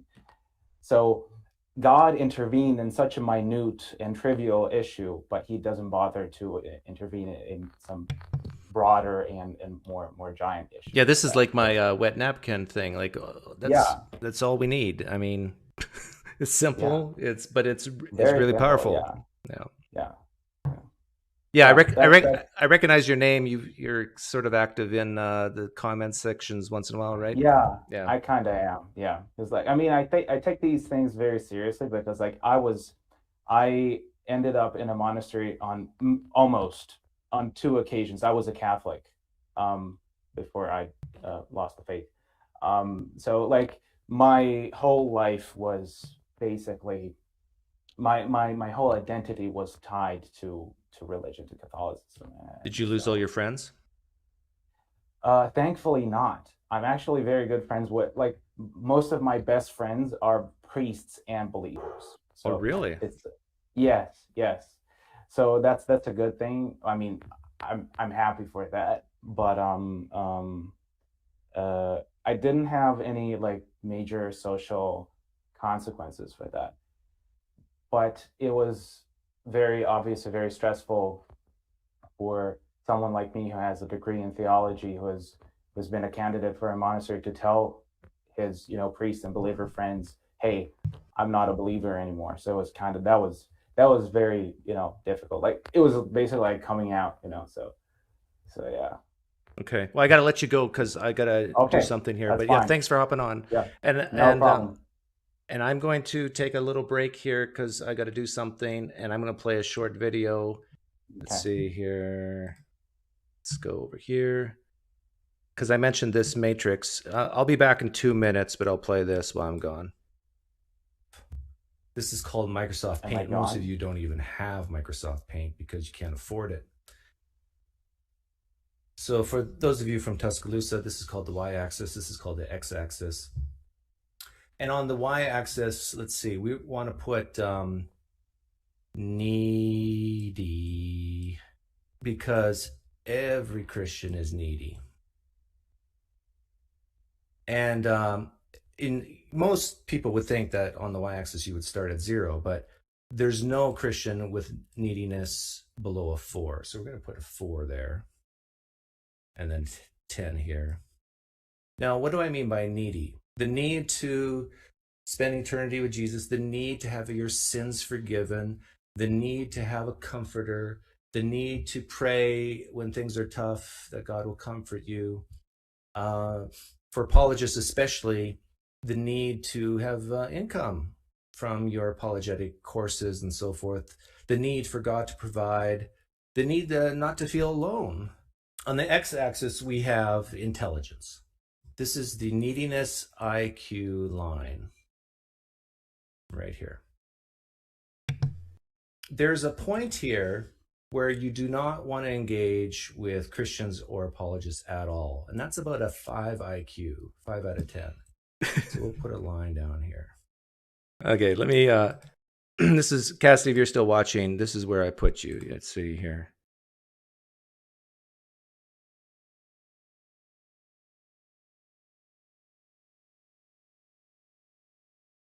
So high IQ to the right, high neediness to the top. It's really tough to have conversations with people in this zone here. If someone's so incredibly needy, even if they are highly intelligent, it's danger zone. You're not going to have great communication. So basically anything above the line you want to avoid. But you can have fun talking to people of different worldviews between IQ, let's say 5 and 8. This is called the fun zone. But as the intelligence goes up, you can, like, me and Cassidy were in the talk zone here. And I'd say, dare I say, we're in the friend zone. And unfortunately, though, you can't lower the neediness enough to get to the unicorn zone. It just doesn't exist. Okay, let's see what we got here. Open theist.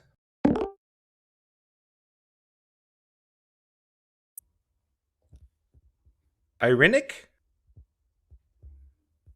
Can you hear me? Yes, I can hear you. Okay.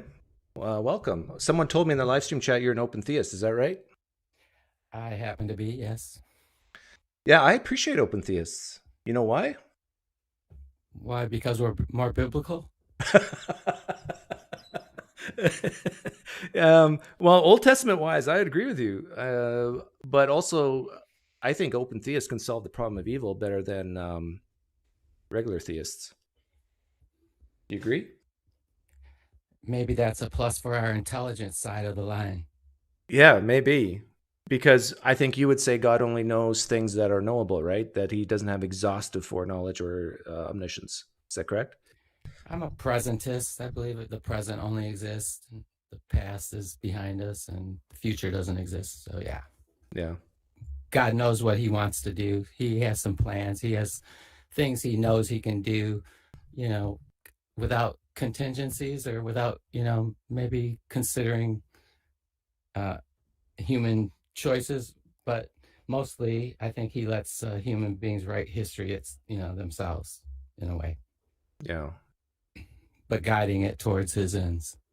But my complaint against open theism is that you kind of make God look like me, except way, way, way better.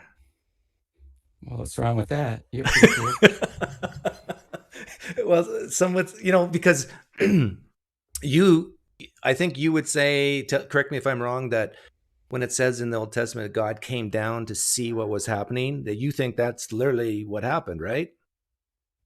Well, I take I take the Bible seriously. I think it needs interpretation, but all of those things are subjective. So, but yeah, my view is God.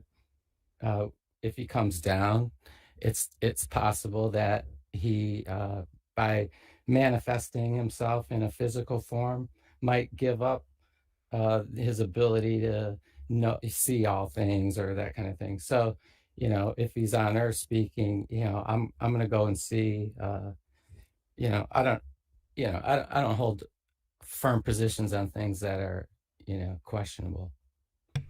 So what are your firm positions in regards to Christianity? Like, do you believe Jesus Christ was God? Are you a Trinitarian? Yeah, well, I'm not a Orthodox Christian in many respects, but I believe Jesus is divine and the Son of God. But do you believe he is God? Yeah, he's the Word. I think the God's Word is kind of equivalent to God. Okay, and do you believe he died and rose again third day? Yeah, I believe the gospel testimonies. I guess those witnesses. Okay, and you believe that the Old Testament is fairly or true in everything it says and teaches? Yeah, I believe it's properly understood, I guess, like the Mormons might say. Okay, so what actually is the biggest difference between you and a regular theist that I would critique on my channel? What would you say is the biggest difference? Well, I reject classical theism. Meaning? The biggest. Meaning I reject Neoplatonism and its intrusion into the church that affected all the doctrines about God that become orthodox. Wait a minute. Are you saying stuff like God being all powerful, all knowing? You're throwing all the negative theology, all the perfect being theology. That's all Greek nonsense, or to me, it's philosophical mumbo jumbo that's introduced into the Bible. Oh. So that's why I don't believe it. This is why I like open theists, because I tend not to like philosophy mumbo jumbo either. But philosophy is very important. I'm not discounting it, but you have to look at philosophy just like anything else. Is what they're saying make sense or not? But some Christians are freaking out right now because they are under the impression that God is all these omni attributes, and that's found in the Bible. Well, if they look into it, they, maybe it might be disappointing for a while, but wouldn't you rather know what's true than something else? Yeah. So why do you think it's true? Your view. There's a lot of, I don't know, a lot of reasons for why I think or believe things. Is some of your reasons the same as Cassidy? Did you listen to that? Oh, she was great. Yeah, I was like, she's like right on. I mean, if you picture God, I think one of the key things people, it'd be helpful for them to try to get a grasp on what God is like is it's a pretty simple analogy. It's just if you look at God as a father and all humanity are all his children, and he loves all of us, but what he really loves is the community. Then that puts a context to how it is that God deals with rebels, that are messing up things in the house, so to say. Does that make sense? Yeah, but I guess when At I'm least you asking, follow what I'm saying. So I think God is love. His love is, I mean, you were talking about, well, I mean, the fact that God is love by nature accounts for why he would create anything, because love, it's the nature of love to want to share. And who's he going to share with unless he creates a world of human beings like him in which he can have that communion of love? well, can't he share his love with among himself in the Trinity? Sure, but love isn't satisfied with that. But then God's not all loving. But I guess, or you don't believe that then? Huh? No, love has desires. So God has. it's Does God have? When you say desires, the desire to share His love, is that a need God has that he needs to be fulfilled and quenched? what do you mean? Like as if he didn't quench it, he'd be less than himself? Well, No, I don't it's believe that. like me and you. I need loving. You need Yeah. loving. But does God need loving? I mean, it's just the nature. That's one of the strongest argument, or that's the strongest reasons that I have for understanding the Trinity in that relational sense, is because it accounts for the eternal, nature of God. So do you believe all the stuff in the Old Testament, like, because you said earlier that you have a biblical worldview, like, do you believe God flooded the whole earth, or was it local? Do you believe the Adam and Eve story in the garden, all that stuff? Yeah, I mean, I have certain views on those. I believe them. Yeah, Okay. I don't see why I shouldn't. Does any of that stuff bother you? Any of what stuff? Stuff in the Old Testament, like, do you find it hard to believe that the whole earth was flooded, or No. do you find it hard to believe that a man was created from clay and then a woman from his rib? No, it makes kind of a lot of sense to me. I'm a panentheist, by the way. Also, What does that mean? I don't believe in creation ex nihilo. I believe God, like in Psalm 92, Moses says that refers to God birthing the earth. So I believe that God, creation is, part God birthed creation out of himself. So he remains the creator, but creation is related to him, and he would just assign the characteristics of the physical world that we see, or whether it's really? invisible or visible. Yeah, I believe in I don't believe in a super nature. We're all divine. Human beings are divine. What do they call that, like, in some organisms when they reproduce, like a part of them just falls off? Is that budding? No, what do they call that? But so you basically don't believe that the universe was created, really. It just kind of was a splitting of who God is into a new Well, thing. you could look at it like an amoeba kind of thing, where a select part of it separates off from the host, and then now, but it's all in that. You got to understand, like, I'm speaking in metaphor and analogy and stuff, right? But if you look at, if you think of God, so I believe God always existed in temporal space, right? Invisibly. I just take the biblical phrases and put them together and come up with this, right? So like Jesus talks about God he tells these Jews, you've never seen his form, right? So God, otherwise, other places, God is said to be invisible. Spirit doesn't have, flesh and bones, right? As you see me have, Jesus says, right? So God is spirit. So anyway, ontologically, spirit, whatever that is, right? I'm saying it's a ontological spiritual stuff of which God is.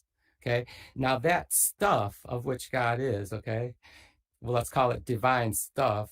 Okay, God can fashion divine stuff into, and it can be visible and physical, and like this table here, or it can be invisible and like a person can walk through a wall. Let's say it's because Okay, I get it. okay. I get it. So you get the picture. Yeah, I get Okay, the picture. so that's a denial of creation ex nihilo. I'm gonna let you go soon, but tell me what's one reason why you think any of this is true to begin with, though?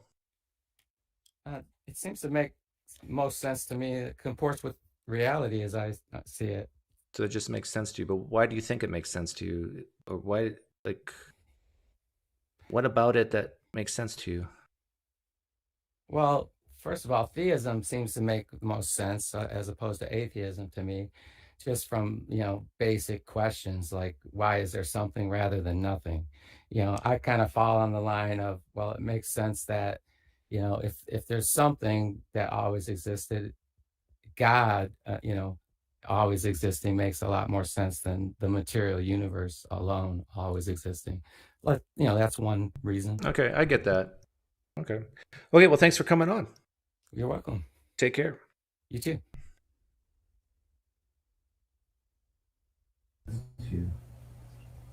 Well, first of all, theism seems. David, are you there? Yes, I can hear you now. Oh, awesome. How are you doing? What's up? I'm doing good. Yeah, I was feeling a little bit sad that the conversation kind of went wayward and untime boxed, and I consumed all your time, and I exhausted your listeners, and people were very annoyed, and that wasn't good. Well, wait a minute. What are you talking about? You exhausted the people in the live stream? Yeah, they were like, oh, geez, this is such a long time to make a point, and I kind of felt like the lack of time boxing myself, to like very concise answers or like thoughts. The conversation. Oh, yeah. See, I forgot that we had talked before. I didn't make the connection, but now we talked a week or two ago. Yeah, we were talking about evidence for the resurrection and specifically testimony, as well as like evidence again about like counter evidence about like evidence of like conspiracy or like and assigning probabilities to it, and it just started to get really dense, and then I was getting into the quality of testimony, and then people were like, oh my gosh, okay, let's just can we it was unfortunate. Okay, so you want a do-over? Not about that. I still contend that like there should be evidence about like, as opposed to speculation about like evidence of conspiracy to create like this false model. But like the question that you just asked, Open Theist, about like two things about like the all-knowing, all like the all dash whatevers. I think that's a very, very good question. Like, I really like it because that one, and as well as the question about the why do I just kind of in 2 minutes, why do you believe any of this stuff? That's another one. I think that's kind of more about like how can a modern person take on the view of some, like a modern person really should have. So let's talk about that. How can an enlightened person like me, who's a product of the enlightenment, believe that a man died and rose again and is God incarnate? Yeah, I would say that the things that I've read in the Bible are essentially both completely contradict and conflict with the inherent goals of like Okay, mankind. so we're agreed that it conflicts with reality. I mean, the Enlightenment. It conflicts. Well, I'm not sure about like the Enlightenment, but it conflicts with basic human behavior, meaning like, there's no reason for you to pray for your enemies. In fact, you'd want your enemies essentially to be squashed, and that you. I don't care about that so much. What I'm more interested in is you believe a man was God, died, and rose again. Yes. Yeah. Why? Because I believe that God put him there to essentially atone for our sins. And why do you believe that? Because I do believe that inherently we start off as really innocent babies, and we just end up we would like to just be kind to everyone and just get along with everyone. I think that's why do you believe God put Jesus on earth to die and rise again? Why do you believe any of that's true? It makes sense to me. Okay, that's what the previous caller said. It makes sense to you. There's many things that I think you would say people believe that makes sense to them that you would deem false, right? Yeah, sure. So how did you figure out if what makes sense to you is actually true?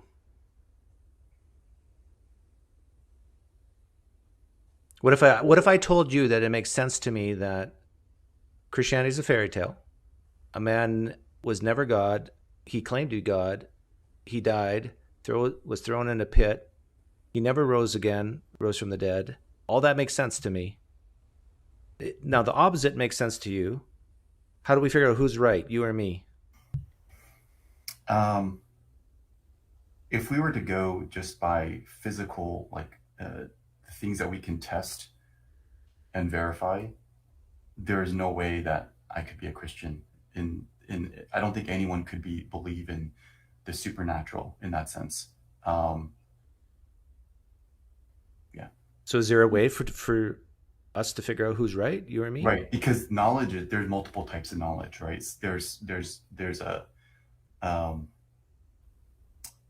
and scientific knowledge is a type of knowledge, but there's also like other forms of knowledge. And so when I say, hey, I know something about why I believe in Jesus, and so you're saying that it makes sense to you because you have a certain knowledge that I don't?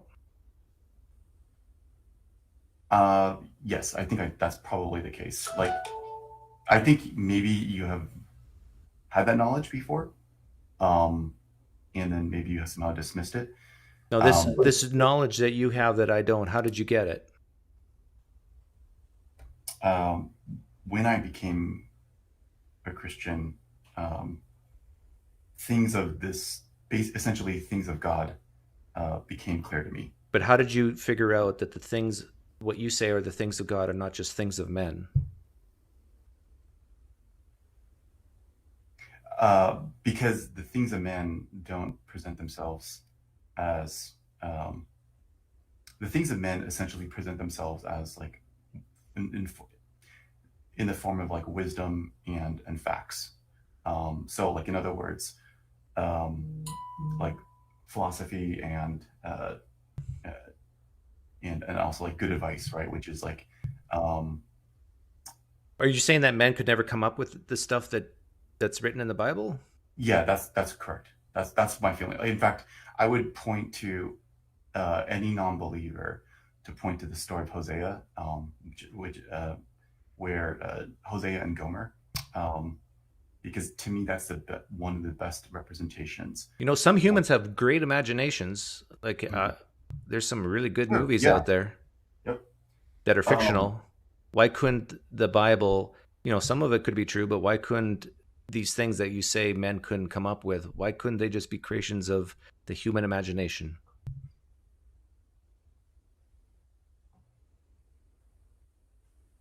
Because the type of logic there, or the thinking there, is so not part of this world. It's so unlikely to be devised by imagination. In fact, like I did read a lot of science. My favorite field is science fiction. Mm-hmm. I love like the things that I do read, and I know I agree with you. It's absolutely fantastical. However, the type of reasoning about like the fundamental reasoning that's present in those stories is not something that makes sense. Like it's hard to believe that this ancient sand culture, right, can derive this kind of David, you sound insight. exactly like some Muslims I've talked to. Mm, They say the Quran is not a book a man would write or men would write. It is miraculous. There's no way men could write the stuff the Quran writes about. Do you think the Quran's from the Word of God, or is the Word of God? no, I don't believe that. But you sound just like them when you give this reasoning. Why is that?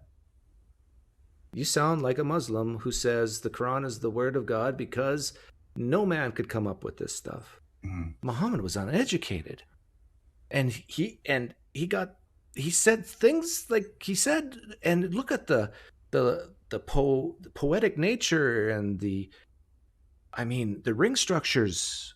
Men can't do this. This has to be from God. This is what they tell me. But you would agree with me that Islam is false, right? And it's not from the Word of God. So if it's not a good reason for them, why is it a good reason for you?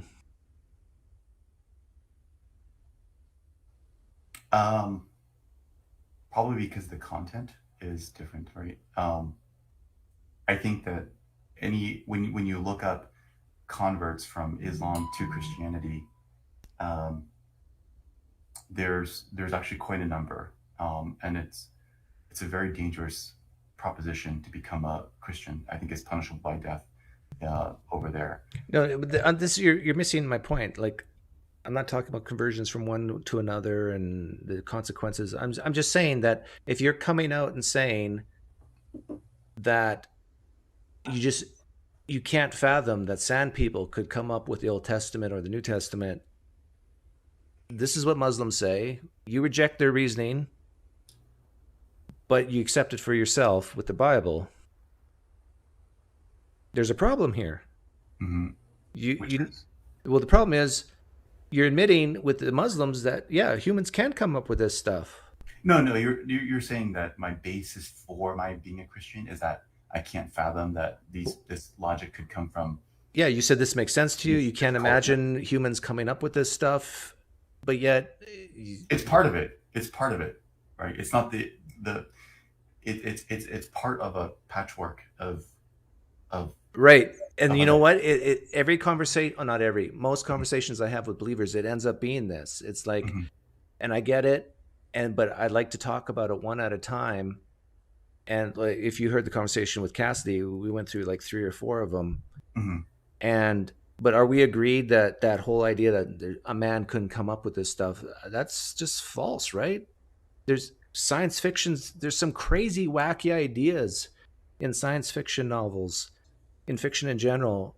And if someone has like something to work with and can create something new.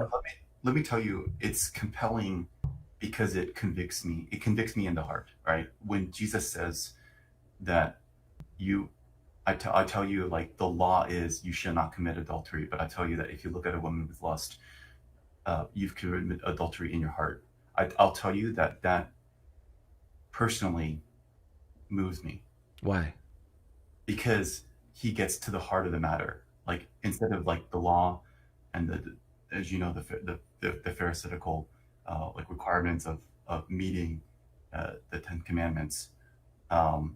He's basically saying law abiding is not what it's about. It's about what's going on. Right, but humans can come up with this type of virtue, right? Ethics is basically what you're talking about. Is a virtue ethics type morality, and there's many humans who come up with these ideas.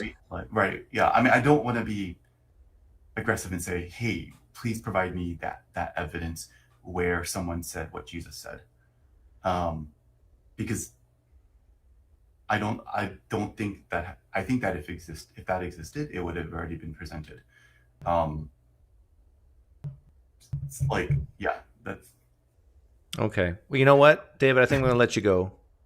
okay.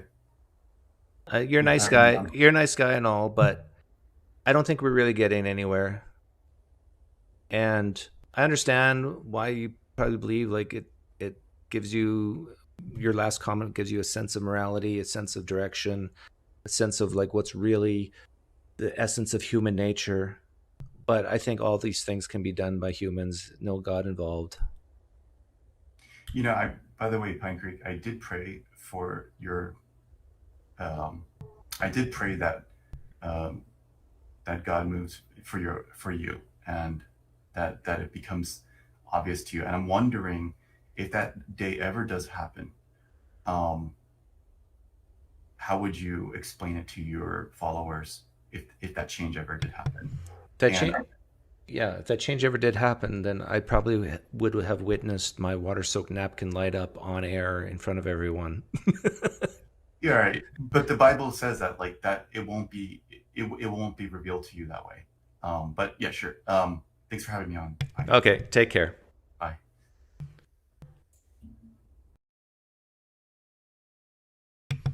Okay, I'm going to wrap it up. Check the chat.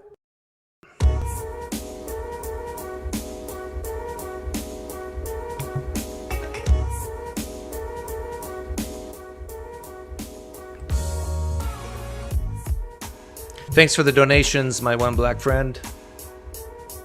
Really appreciate it.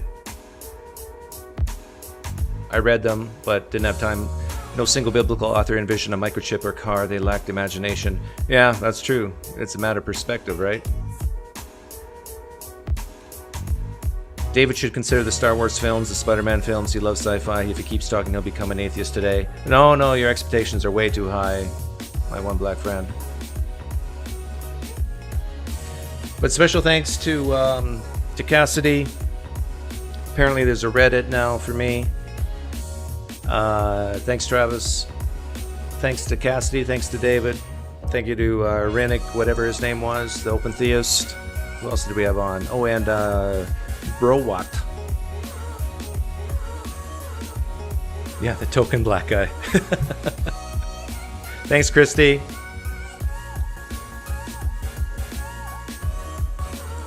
Thanks, Nick. If you convert, the Nathans will be the last, and the Dannys shall be the first. So there you go. Poof.